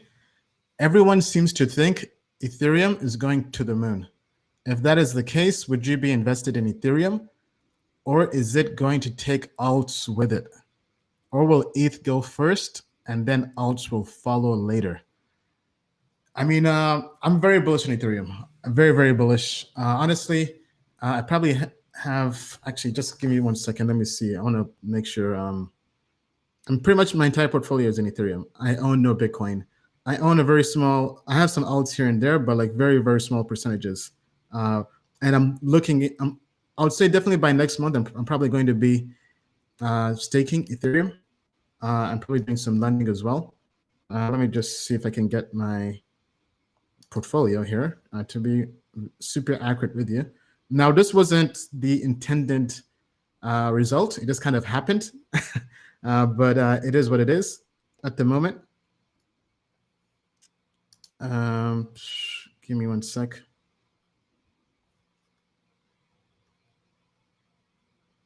Yeah, basically 90% of my portfolio is in Ethereum. So I'm a Ethereum maximalist almost.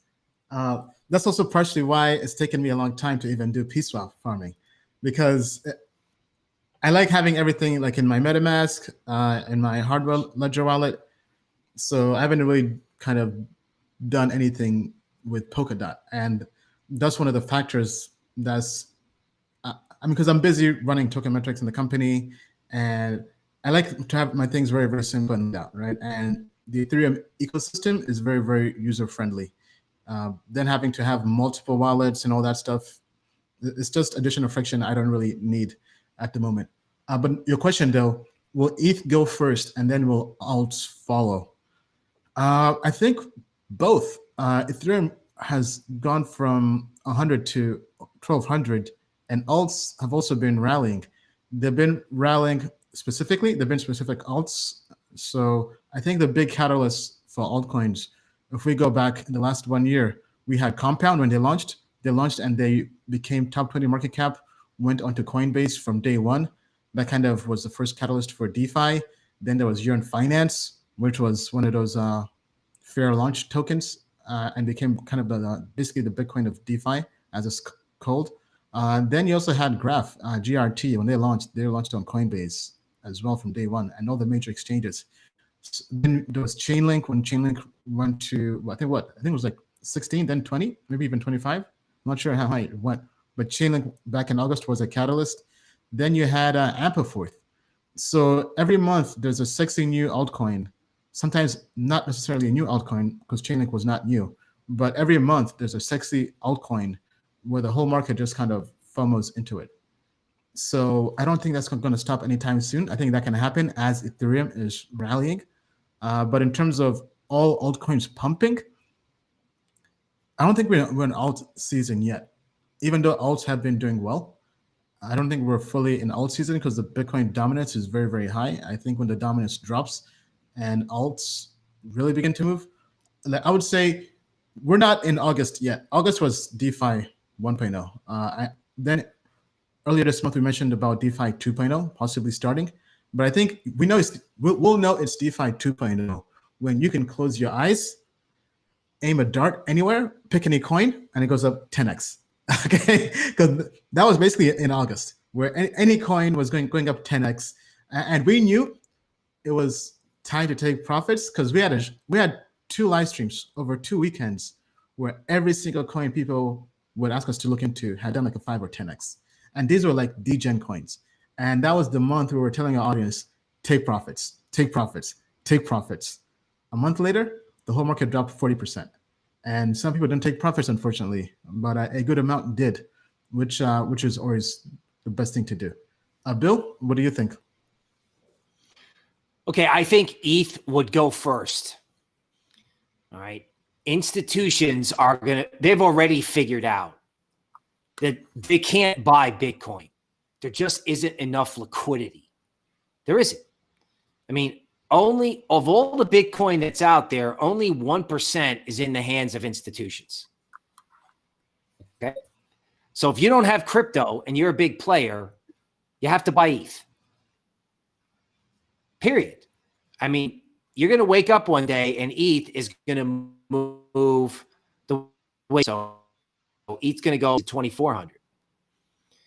Now, when you trade altcoins, if you get a 1 or a 2x, you can take it and park the money in ETH in case ETH takes off. Or if there's a dollar rally, you can buy ETH on the dip.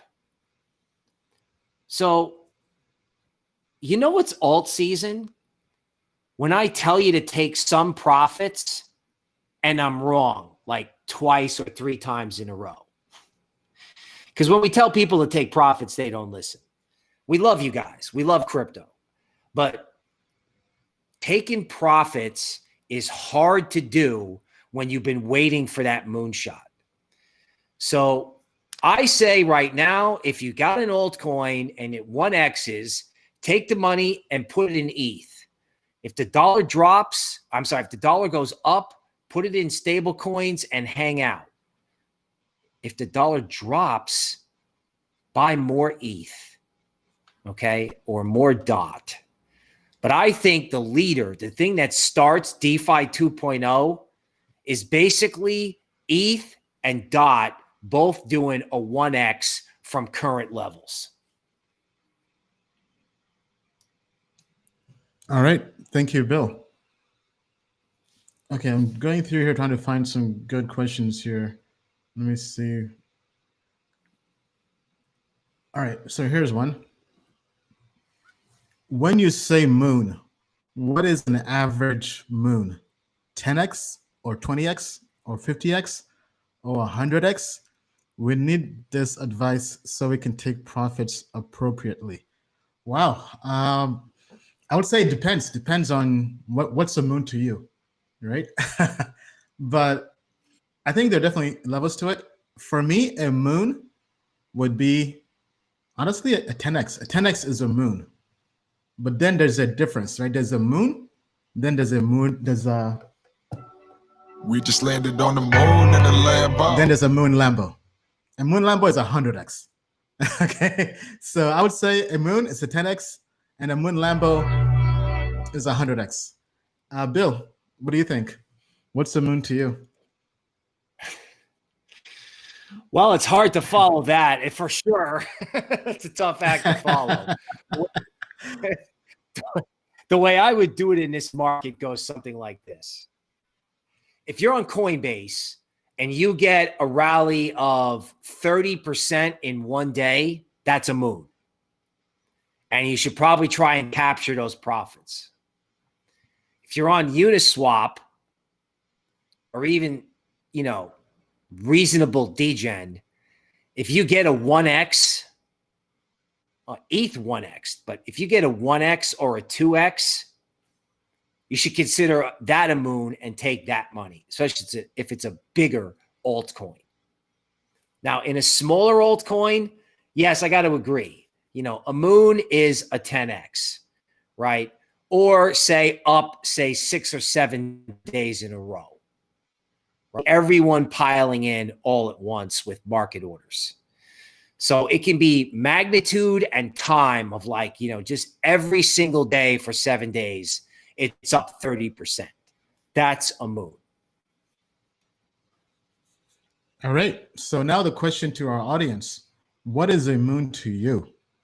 Is it a 1x, 10x, 20x, 50x, 100x? Let us know down in the comments below. I see here Hoop Heat says, Elrond is going to 100x. Anyone who does their research knows this. Elrond, actually, first of all, I think Hoop Heat might be a customer giving out free advice here because Elrond was the highest rated for a while under the yearly on token metrics. Let me see if I can actually pull that up. Might have changed, but before the stream, Elrond, so looks like he's a customer here. Either that or his research is in agreement with our AI. But anyway, let us know what you think. What is 100x to you? Or I'm sorry, what is a moon to you? Show the community down below. The Crypto Jedi says, I love that Moon Lambo drop. Hey, Moon Lambo is in stores. Check it out on Spotify, Apple stores, Amazon Music, anywhere you get your music. We do have a crypto music album, which is great to play right now. It's called To the Moon and Beyond. Okay, all right. That was good. Let's get to a few more questions, then we'll wrap up most of the show. Okay, let me see what time it is. Yeah, so I think this was probably the last question, then we could wrap things up. What's the ICO flip way of making money in 2021? Okay, so basically, how can you make money in 2021 that follows the similar process of 2017, where people were basically flipping ICOs like pancakes and making a killing? People know my story. I turned about 20 grand to 5 million from pretty much this approach. I would say the approach for 2021 is a multifaceted approach. One, I think you have to have those big coins, those large caps. You have to have Ethereum. Ethereum just did a 10x. I think maybe products like even Polkadot, even though I don't own any, I think you have to have those large caps that are the next Bitcoin. So that's Ethereum, that's Polkadot. And then you also have to have some low cap coins. Now, all these projects are already on exchange. So you basically have large cap, mid cap, and some low cap. Or if you're more aggressive and conservative, maybe you have large cap and low cap with no mid cap. Basically, go big or go home. That's kind of been my approach. So basically, I'm heavy in Ethereum, but I do have low cap coins that I think can rally. They are more risky, but products like Helium Network, Matic Network, I do have P Network, which is the riskiest investment I have. But even that, it's not really much. I do have some synthetics, SNX. I have reserve rates. And I think that's basically, I also have Uniswap, and that's basically it. But then the other approach would also be yield farming, getting that APY. So whatever you have in your portfolio, so for example, I have ETH, I have all those other DeFi coins. I'm staking Matic Network. I'm yield farming SNX part of liquidity pools.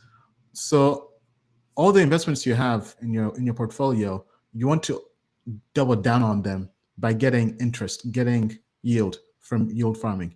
So I think factored with that, because if you're yield farming a token and that token does a 10x, that's free money, right? So if the token you earn from yield farming does a 10x, and the token you're yield farming as well also does a 10x, is that 100x? But basically, you want to make money as many ways as possible, right? So if you're holding this to Ethereum, you can stake Ethereum, you can lend Ethereum, you can yield farm Ethereum by providing ETH in a liquidity pool, right? So there's so many ways to make money, and I think those are the new ways to make money in 2021. You could even do private sales, but that's something I've not been doing. But I do know lots of people who have been kind of full degen and getting in private sales. But Bill, what's your take in terms of making money in 2021?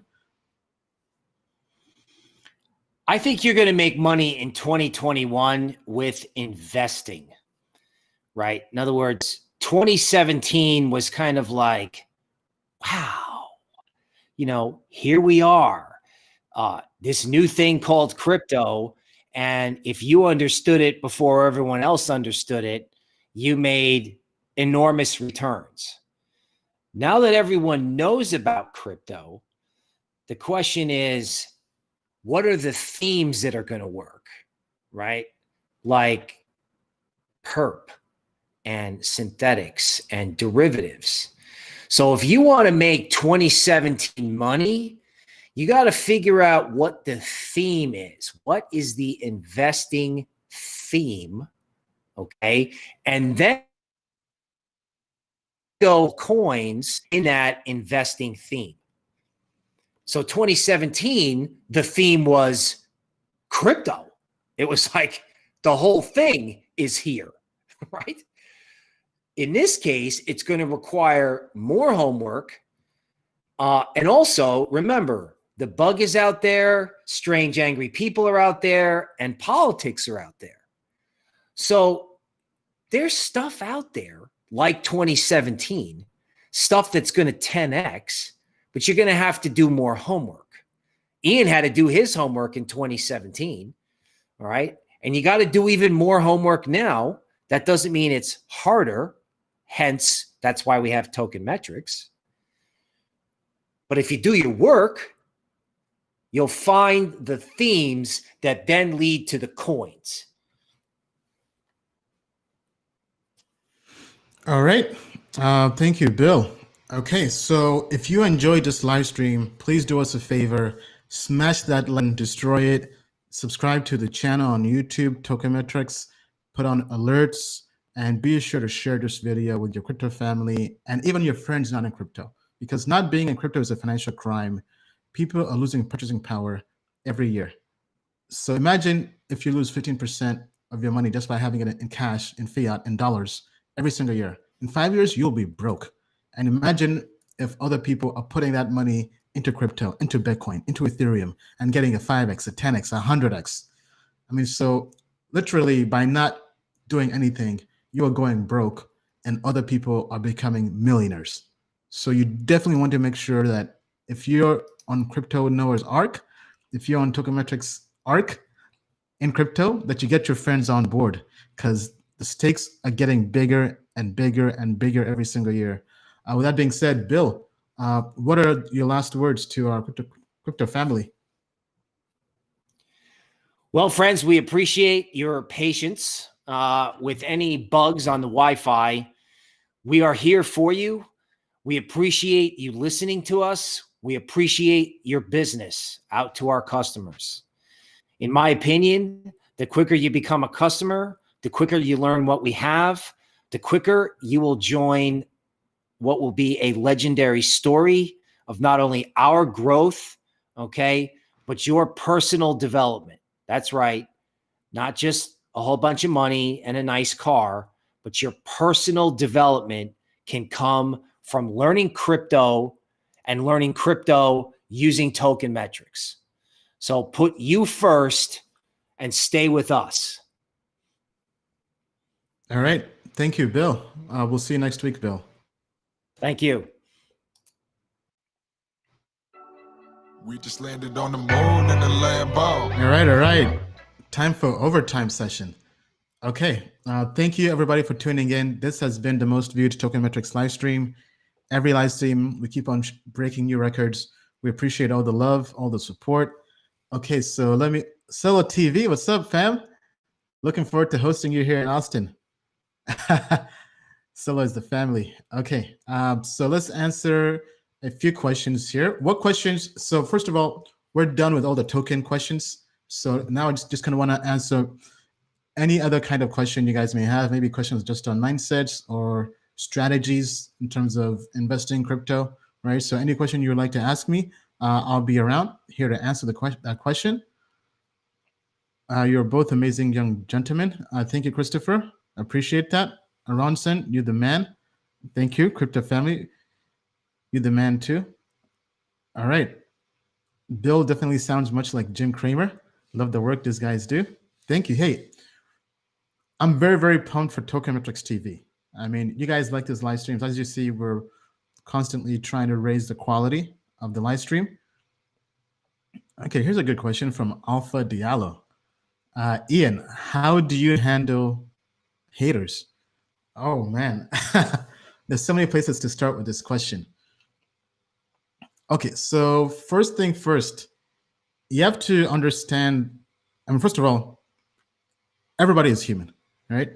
While we can all try to ignore haters, they'll always be there, right? But you have to kind of view it like this. A hater is there when you're successful, right? So meaning that people don't hate on people unless they feel almost threatened by them, right? Because the opposite of love is not hate, it's indifference, meaning that you don't care. You don't care, right? So for example, if somebody asks you a question such as, what do you think of this person, right? Somebody who's indifferent doesn't even think of that person, right? So the fact that somebody will go to extreme lengths to even think about you means that that person loves you, honestly, right? They loved you, or in a way that kind of, I mean, the joke is sometimes haters are confused fans, right? Because people who hate and put energy towards hating you, one, they're not doing anything with their lives, honestly, because people who are doing stuff with their lives don't have time to hate.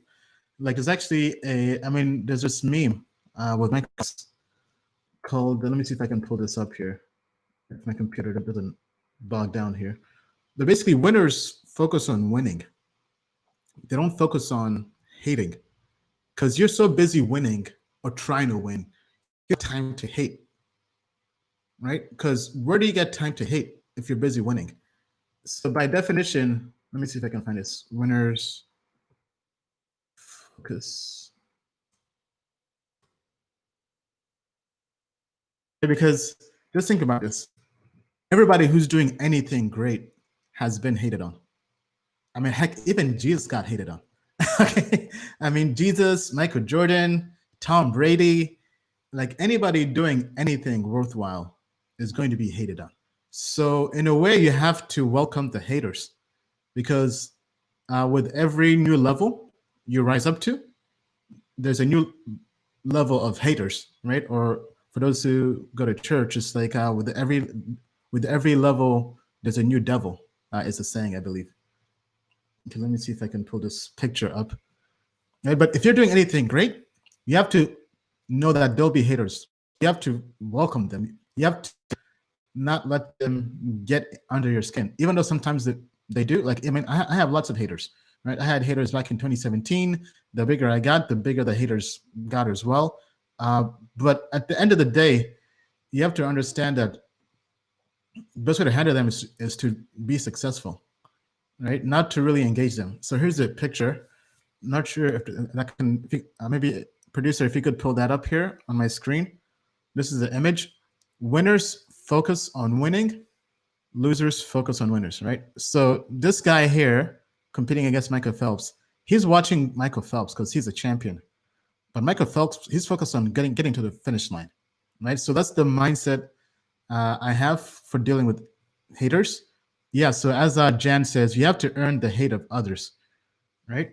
Just understand that nobody's going to hate on you if you aren't doing anything good, right? People only hate on you when you're doing something that is noteworthy. Now, they might not like it, which is fine. And the thing is, right, it's fine to give critical feedback, right? It's fine to give constructive criticism. But what a hater does is they just hate you for existing, right? So, for example, with me in crypto, I know somebody is a hater when they're not critiquing those haters, RIP. Okay, let's see what other questions I can help answer here. Know the difference between hate and disappointment too. Sometimes the wrong message sets off. Yeah, I mean, so here's the thing, right? I think the biggest haters are narcissists, right? I mean, first of all, I think everybody is a narcissist on some level, right? In some capacity. It's kind of like there's like a scale, right? Or there's a range, right? Because everybody likes themselves, right? But to kind of get psychological, I think there's a concept in psychology called a vulnerable narcissist. Basically, a hater looks at you and they envy whatever they're hating you for, right? They envy your success. And the fact that they could not achieve it and they see somebody like you achieving it makes them resentful, because your success just by existing is holding a mirror at their failures in life, right? And as opposed to looking at that failure, they try to project and trying to kind of rationalize how you attain your success, as opposed to saying, oh, this person attained success by, for example, right? With me in crypto, people were saying, oh, Ian has no idea what he's talking about. Who's this guy? This guy's a scammer, Nigerian scammer, African prince. All this stuff has nothing to do with my actual results. I mean, because my record speaks for itself. I mean, I had a spreadsheet, I had a portfolio where the results spoke for themselves, to show you how the haters come out of the woodworks with more success, right? To kind of get philosophical on you as well. My favorite philosopher of all time, Friedrich Nietzsche. Actually, hold on. Do I have the book here?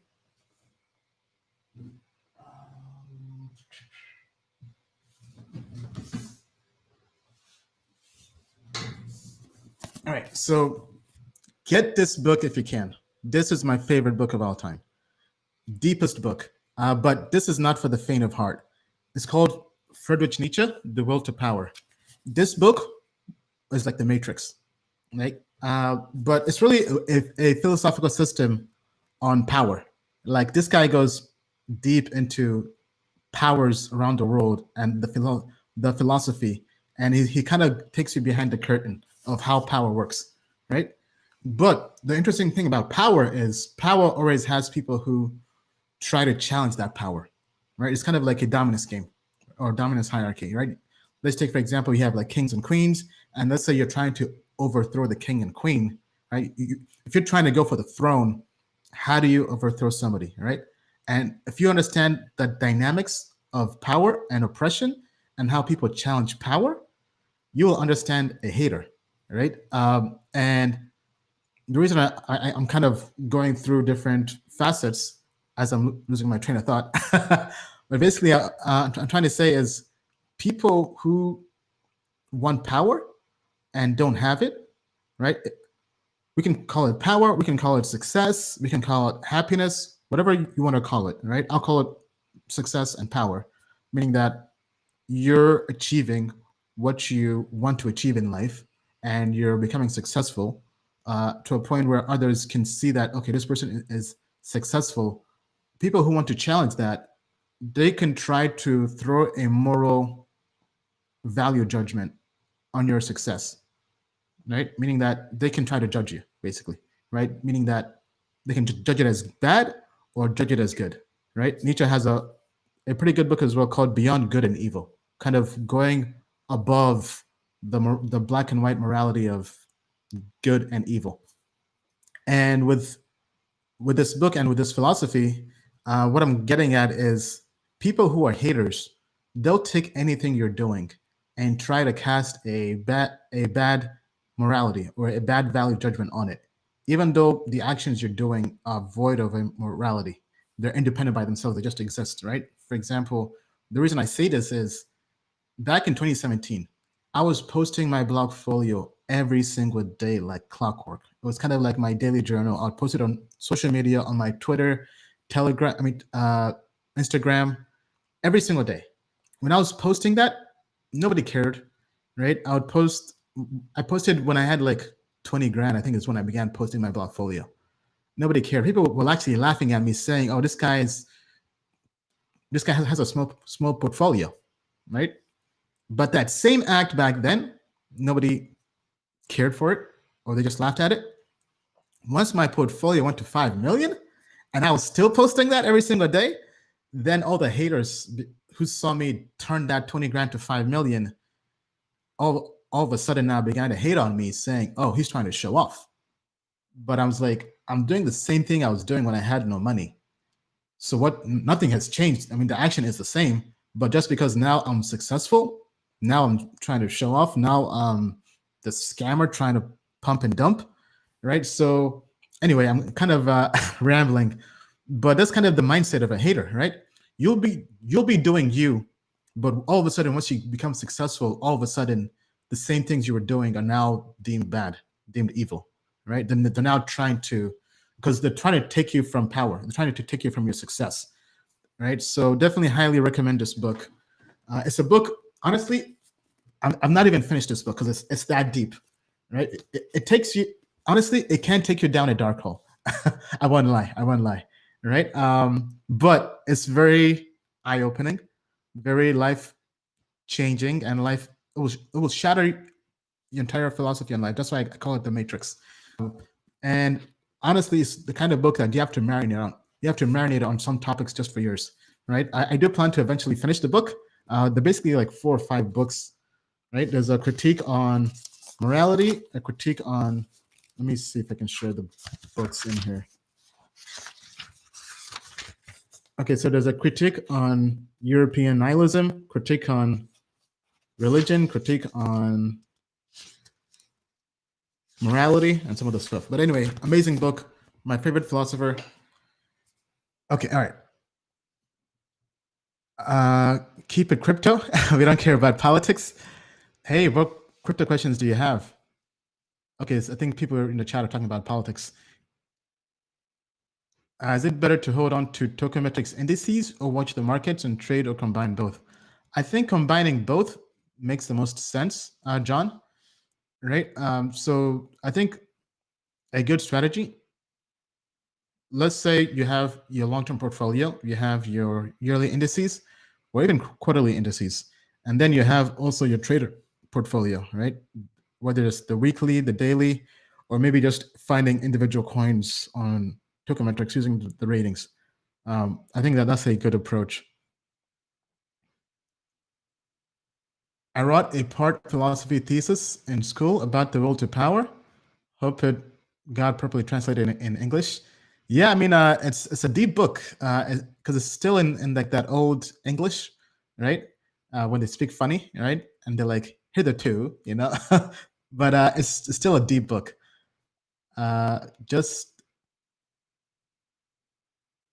Okay, crash is coming. Okay, not sure what crash, crypto or equities?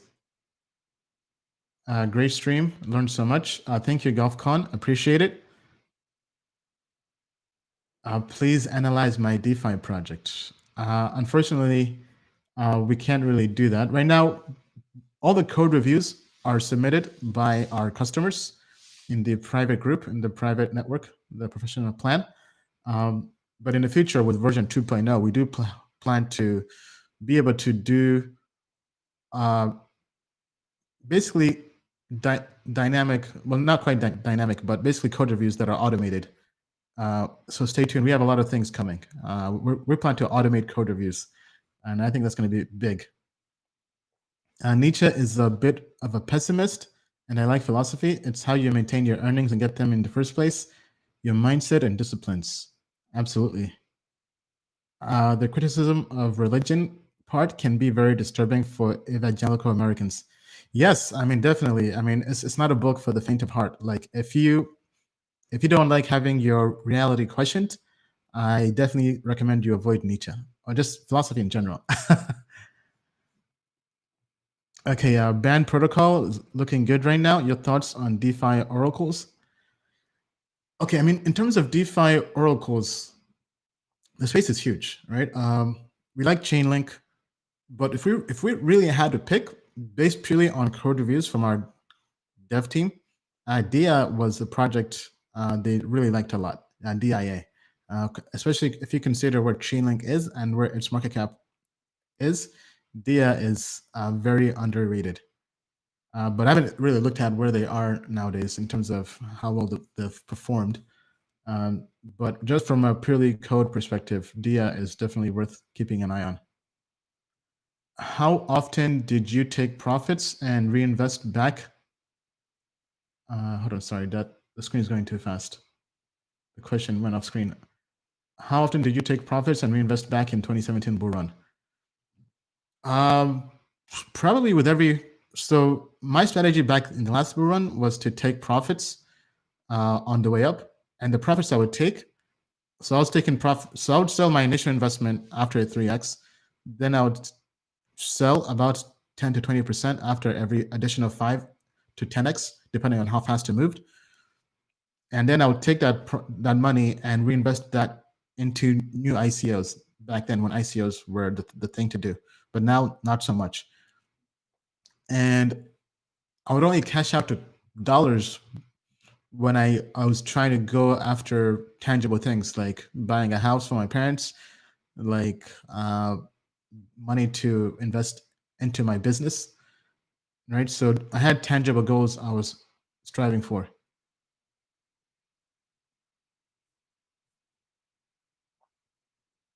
Thanks for sharing the philosophy. Relevant. You're welcome. Been watching you since 2017. Thank you, Sean. Appreciate that. That is not 1080p. This stream should be. It should be 1080p now. So that's probably why you guys have noticed the quality is even better. Just the camera I have is actually 4K, but it's not. It's hard to stream in 4K. But we are planning to ramp things up. Like, what other questions do you have? Solo has been 2012. Yeah, man, it's crazy. Almost 10 years. How do I find you to do an interview about my DeFi project? Honestly, just do good work. If you do good work, we'll find you.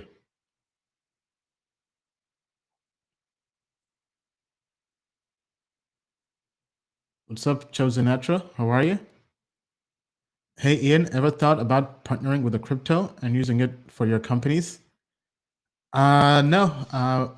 The plan is for us to kind of keep things the way they are. Now, we do strongly believe in crypto, obviously, and we do hope to be able to accept customers on our site using crypto sometime in the future. So stay tuned. That's all I can say. That's my issue. This question comes from Bella M. That's my issue. Every time a project pumps, I hesitate in taking out any money, trying not to miss the gains, but that gets me sometimes. Okay, so basically, let's decompress that question. Right, so your issue is every time a project pumps, you hesitate in taking out any money. So you have to have a strategy that you stick to, regardless, right? And so let's say it's a trade, right? If it's a trade, you have your entry point and your take profit points, right? So typically when you trade, you have your first target 1, then target 2, right? So let's say your trade is, this is typically based off of technical analysis, right? Let's say you enter a trade at 10 cents. Your take profit target for that trade is, let's say 15 cents, target 1, target 2 might be 18 cents, target 3 might be 21 cents, right? So when it goes to 15 cents, you take profit. It could be 20%, it could be your initial, right? Then the next target, you take out more profits at 18 cents. The next target, you take out more at 21 cents. And then after that, you probably just leave some there to ride for the long term, right? Because you want to let your winners ride. You never want to fully take everything off, especially if it's winning, right? Because you want to keep on winning. So basically have a goal. Let's say have 3 targets with every crypto you're in, right? 3 targets where you plan to take profits. if it's a long-term investment, it could be something like, for example, with me with Helium Network, my target is top 30 market cap. Right now, Helium is at 120 in market cap. So right now, I'm just mining and just holding. Right. Once it gets to top 30, well, I'm definitely taking profits. I mean, if I don't take profits, then I mean, I earned that L. You know, as we say. Myself if I believe it though. Actually, wrong button. But anyway, that's kind of the idea there, right? Thoughts on API 3? Our team did look into it. We did share a code review with our customers. Promising technology, but it's still early. It's still experimental. Bella M, do you convert to USDT or USDC, or do you put the profits of alts into ETH? I would convert to Ethereum. Like Ethereum is my stablecoin in a way, right? Because there's upside to that. I rarely use stablecoins. I don't even use them, honestly, but I should.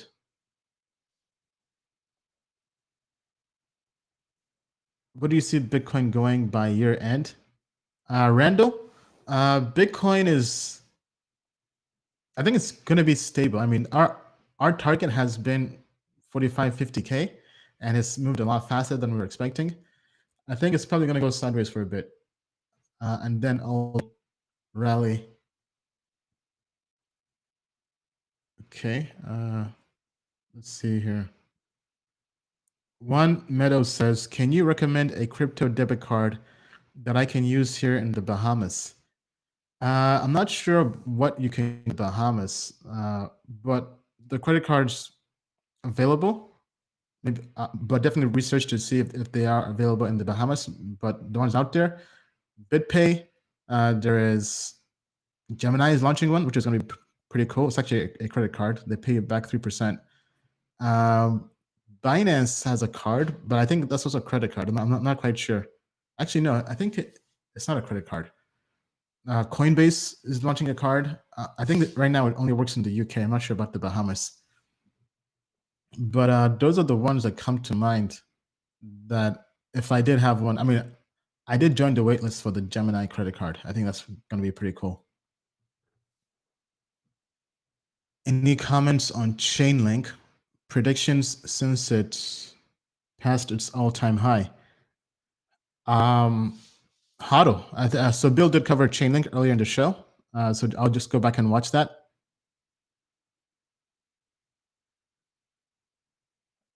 Okay. How to get you for an interview on my channel? Email press, PRESS at tokenmetrics.com with a link to your content and the request, and our marketing team will look at it. What are the prices for Tokenmetrics? So you can go to tokenmetrics.com/pricing, and we have the pricing there. Let me pull this up on my screen.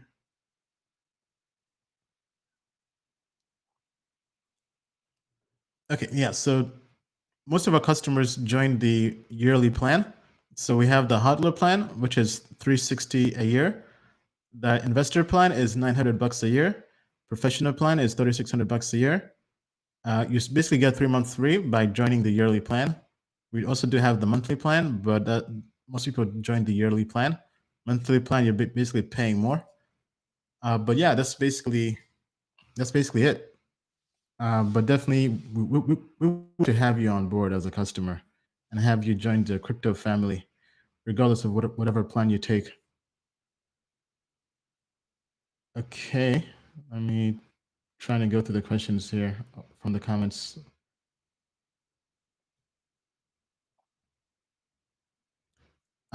Chosen Natural says, have a strategy or deal with the bear market. Okay, I guess that's more of a statement. Yeah, I mean, bear markets, you have to understand, bull markets is where you make your money. Actually, I'm sorry. You invest in a bear market and you make your money and you cash out in a bull market. Buy low, sell high. Buy low, sell high. The best time to buy Bitcoin was when Bitcoin dropped to under 4K, I think even under $3,000 at one point. Yeah, buy Bitcoin at 3K and you're selling at 40K. Not everything, but a lot of it. A good enough amount, right? Buy Ethereum at 100, take profits when it's at 1200, right? A good amount of it, right? Definitely a good way to go, right? Buy low, sell high. But you also have to understand that sometimes the market moves in cycles and you have to rotate markets, right? So, for example, when crypto was going through a bear market, your strategy had to change, you had to evolve. Some people went to stocks because stocks were still rallying, right? And some people found Tesla, right? Oh, some people found Netflix or Amazon, right? So, as Bill likes to say on the show, there's always a bull market somewhere, right? Right now, it's in crypto, so it pays to be in crypto right now because of the market. But let's say that the bear market ends in 2 to 3 years, then by then, hopefully, you've been cashing out and you have enough money for financial freedom, for crypto retirement or crypto, just financial freedom, basically. Once you have that, you can look to find where the next bull run is. Maybe it's back in stocks or equities. Maybe it's in real estate. Maybe it's in angel investing, right? But you definitely want to diversify your portfolio. That way, you're always in the bull market somewhere.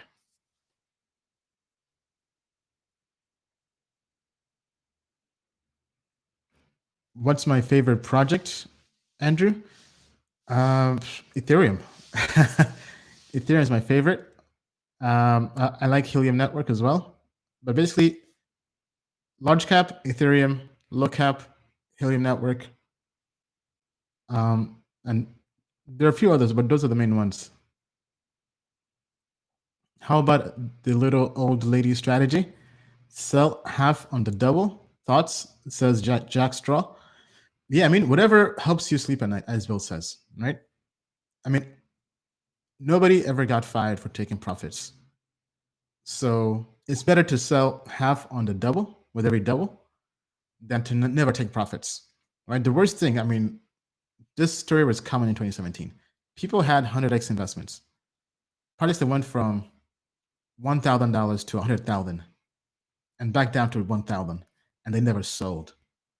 I mean, the only thing worse than losing all your money is getting 100x and never cashing out. So you definitely don't want to be that person. So whatever strategy works, all that matters is pick a strategy and stick to it. Whether it's half on the double or whether it's something else, you won't kick yourself when you've cashed out and you're enjoying the fruits of your labor.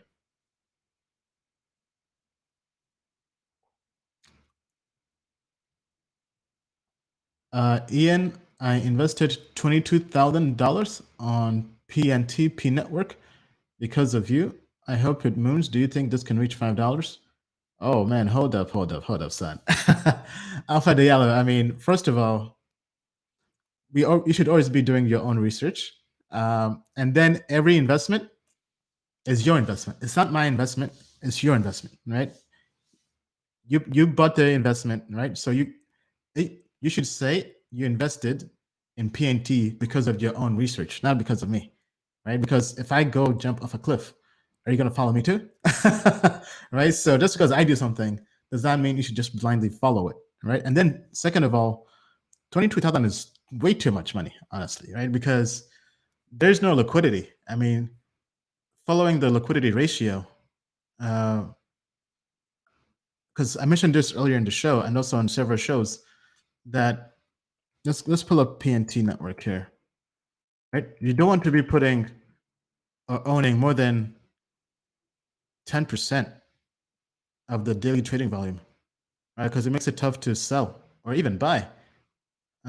So here I'm pulling up P network. My computer's going kind of slow. Okay, so there is trading volume. Okay, but it depends on what market you're on. If you're in the US, it's basically tough to get in and out of this. That's why it's very risky, because Uniswap trading volume is 160,000, right? So that means 10% of that is $16,000. So I would say 8 to 16,000 would be the ideal amount. Now, you definitely have a lot more than me. But if you are on Binance, then I think you'll be good, right? But anyway, you always want to be cognizant of that when buying anything, right? Look at the daily trading volume and never buy more than 5 to 10%. It depends on the exchange it's on as well, right? Because if you, let's say 10% of this, right? Basically it's 3 million. So if you had 300 grand and you're trying to sell, right? You want to have a tight spread, right? When buying and selling, look at the spread here and try to see the markets, right? Like this has no liquidity at all. So, but anyway, just kind of a point to mention. Violet says, is your helium antenna indoors or outdoors? It's indoors right now. And oh man, I mean, my antenna has been, helium the last week has been on fire for me. Just give me. Yeah, my helium has been working. I'm not sure if there's just more people using helium here in Austin, in my neighborhood, all of a sudden, but I've been making more money than prior weeks. Let me pull up my helium app real quick. All right, so I'll go through what I've been making. So recently I made 222 0.0 2 3 2 1 2 7 2 2. Okay, hold up. Let me actually add this up here. Okay, so let's say 2 5 7 14 16 18 20 23 25 27. Oh man. 29 31. So I've earned over 30 tokens today. So, and the price of helium is, pulling up HNT on my screen here. Okay, 172. So doing that math, 172 times, it was like 31. So I've made like 53, let's say 50 bucks today, just with my helium antenna. Now, if we keep this up for 30 days, that's 1,500 bucks in 1 month. Just for plug and play. That's why I love helium. Helium is like the next best thing to mining Bitcoin back in the early days, right? Because I just plug it in and that's it. Like that's the reason I like helium. The device costs like 350 bucks or 400 bucks, let's say, right? You can recoup your investment in the first month if you're in a big city. That's the thing, right? So I'm here in Austin. Austin has a huge tech scene, and Helium Network launched in San Francisco, New York, and Austin first. So if you're in those regions, you will make bank, right? And like helium is such a win. Like you have no idea. Like if you just buy one device and you're in a big city, you just plug it in, and maybe you even buy those big antennas, like the one I have here, that white antenna you guys can see, right there. That antenna cost me like 150 bucks. So let's say, because I bought it when it first came out, the hotspot, which was like 400 or 500 bucks. So let's say like 650 all in all, right? At this rate, the first month, I mean, not the first month, but right now, this month, if I can make over $1,000, if I can make 1,500, and if the helium price does a 10x, that's easy money. I mean, yes, you could also buy helium on exchanges, which I have done. I'm not sure if I would buy more, but I think if you're very conservative and don't want to lose your money, if you just buy the device, plug it in, hook it up to an antenna, that's it, walk away, come back 5 years later, I'll shake your hand and say, how's that crypto retirement? Maybe it depends on how much you get, right? But it's such a no-brainer because your cost basis is very, very low. It's like mining Bitcoin, right? Or it's like even mining Ethereum. So To me, it's such a no-brainer. Okay, all right. We covered ADA in the show, Build It, Do TA. And we did also share crypto farming sites. The one somebody shared with us was APY Vision. APY.vision was the site. Okay, ODH on Twitter. Any projects currently outside the top 250 that you believe could break into the top 20 over the next 2 years? Okay, outside the top 250. Well, I would say use token metrics, and that's one. P Network.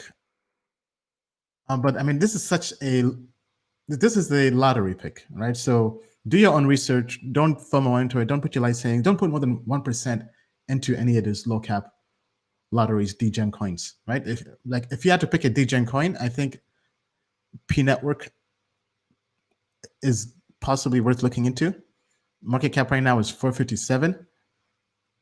Outside of that, don't really see anything else, right? But just use token metrics. Iranson on YouTube says, Ian, what is your advice on indicators for when alt season is near? Fall of Bitcoin dominance? Yeah, I mean, I think as you see, because typically Bitcoin goes up, people make money in Bitcoin, take profits from that, and put that money into altcoins, into Ethereum, degen, right? And that cycle has been around since the beginning of crypto. Take profits from Bitcoin, because right. So when Bitcoin dominance falls, people are like, okay, Bitcoin looks like it's done rallying, done making the money on it. Let me cash out before Bitcoin dumps, and let me buy some nice alts, right? So that's kind of the strategy. And then I think also when you see Ethereum begin to move, and when you see the gas on Ethereum and transaction fees rise, that means Ethereum is being used a lot. And that happens when people are using ETH for DeFi, for token sales. But when there's lots of activity and the gas fee rises, that's a good sign that alt season is also starting, I think.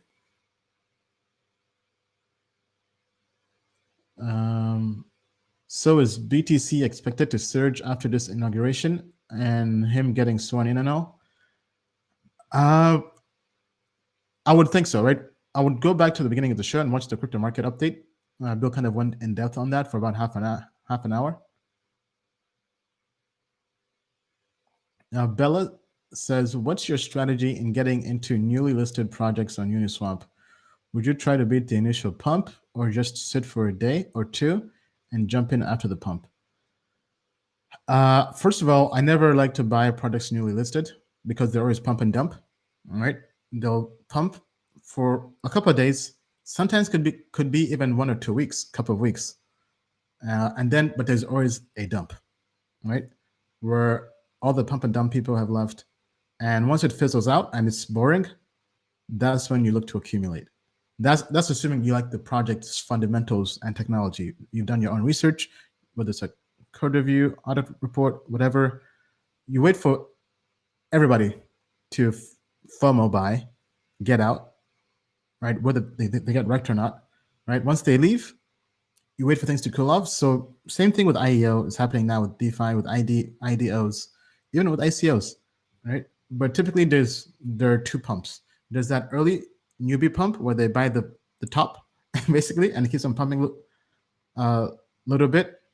Then it dumps.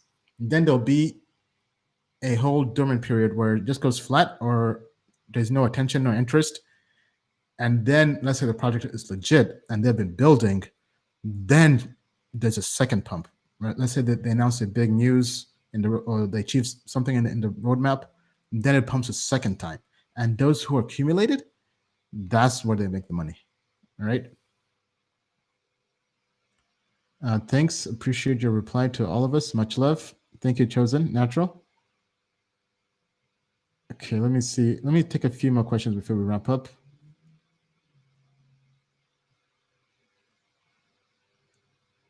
We covered Ethereum in the beginning of the show.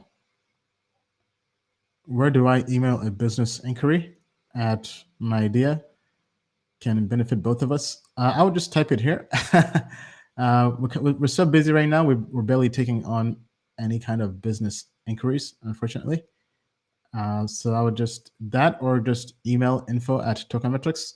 But honestly, we rarely respond because we're just so busy.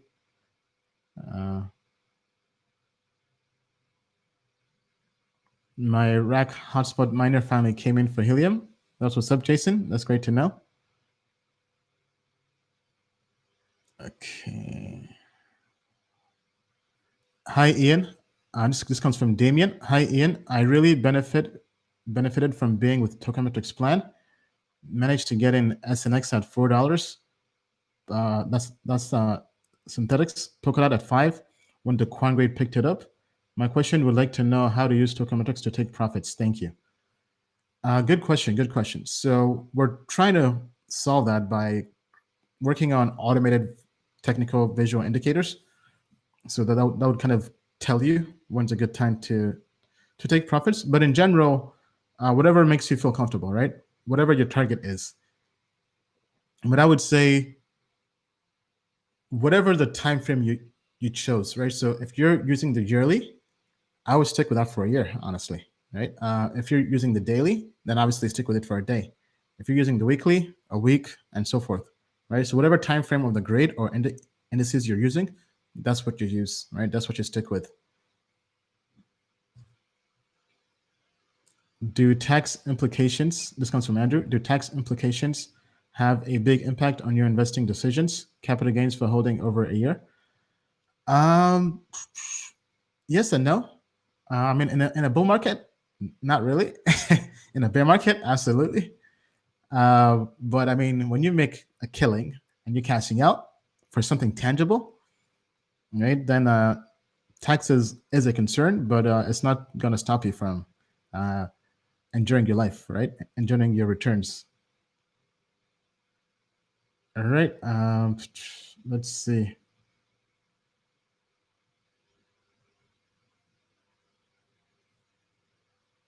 Okay, I think that's pretty much it, guys. So thank you, everybody. It's been a pleasure having you on. This has been a great live stream. Be sure to smash the like buttons, subscribe, turn on alerts, notifications, and most important of all, share this live stream with your friends. Get them into crypto. Get them on board. Thank you for taking us over 20,000 subscribers. Let's get to 40. That's 100x. All right, let's get to 200K and then 2 million. Let's spread the word. Very, very excited to have you all here. Be sure to join tokenmetrics.com if you haven't yet already. We're working on making the product better. We're always taking your feedback and your input. And as we like to say, we just landed on the moon in the Lambo. Thank you so much. So we'll see you next time, Sunday, 6 p.m. Eastern time, 5 p.m. Central time, based here in Austin. So we'll end the show with a fan favorite, Moon Lambo music video. Get the music on Spotify, iTunes, Apple Music, anywhere. Just go type in Moon Lambo or type in Diary of a Made Man or type in To the Moon and Beyond and listen to the crypto anthem, to the official crypto music album. We have songs for everybody, whether you like rap, whether you like guitar, whether you like reggaeton. We got it all. Whether you like house, we got songs for all kinds of genres. The best crypto music album out there. Shout out to How to Rap Drew. So with that being said, we'll see you next time. Thank you, everybody.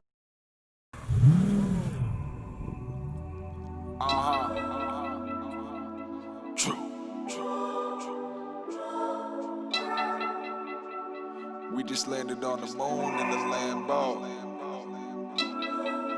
It feel good, don't it? All right. We just landed on the moon in the Lambo. Taking pictures with the zoom and the angle. We'll be coming back to you with the samples. Our predictions coming soon with a halo. We just landed on the moon in the Lambo. Taking pictures with the zoom and the angle. We'll be coming back to you with the sample.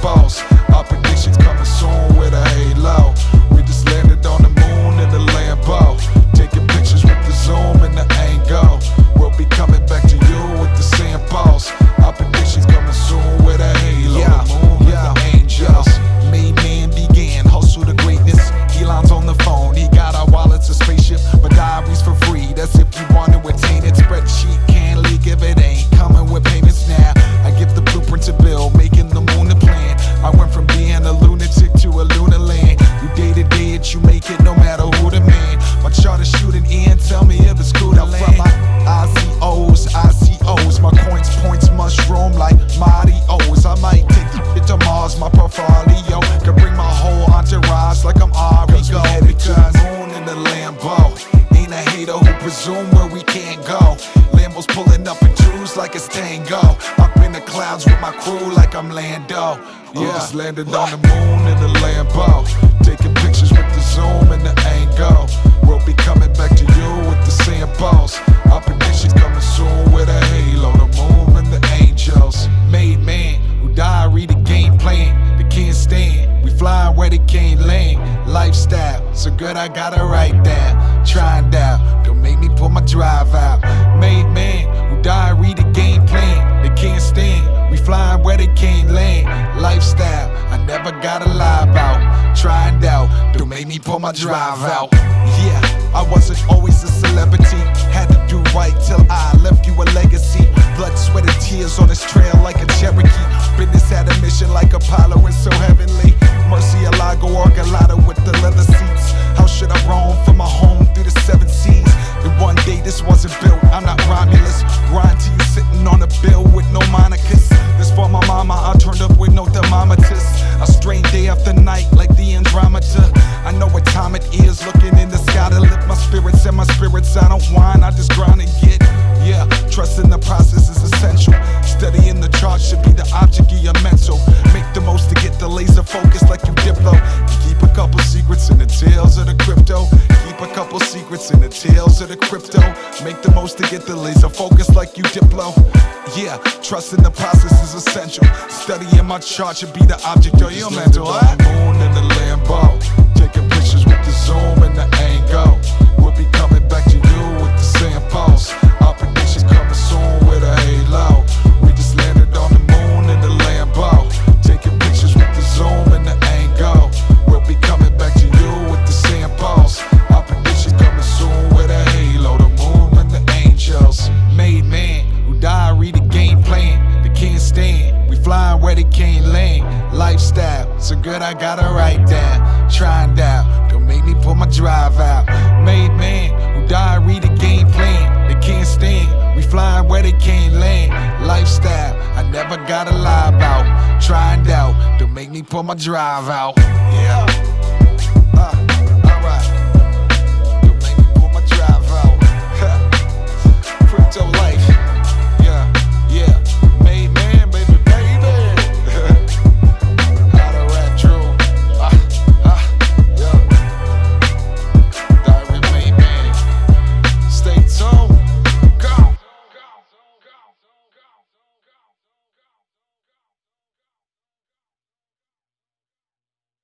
Token Metrics is a cryptocurrency investment platform that helps users leverage machine learning to become better crypto investors.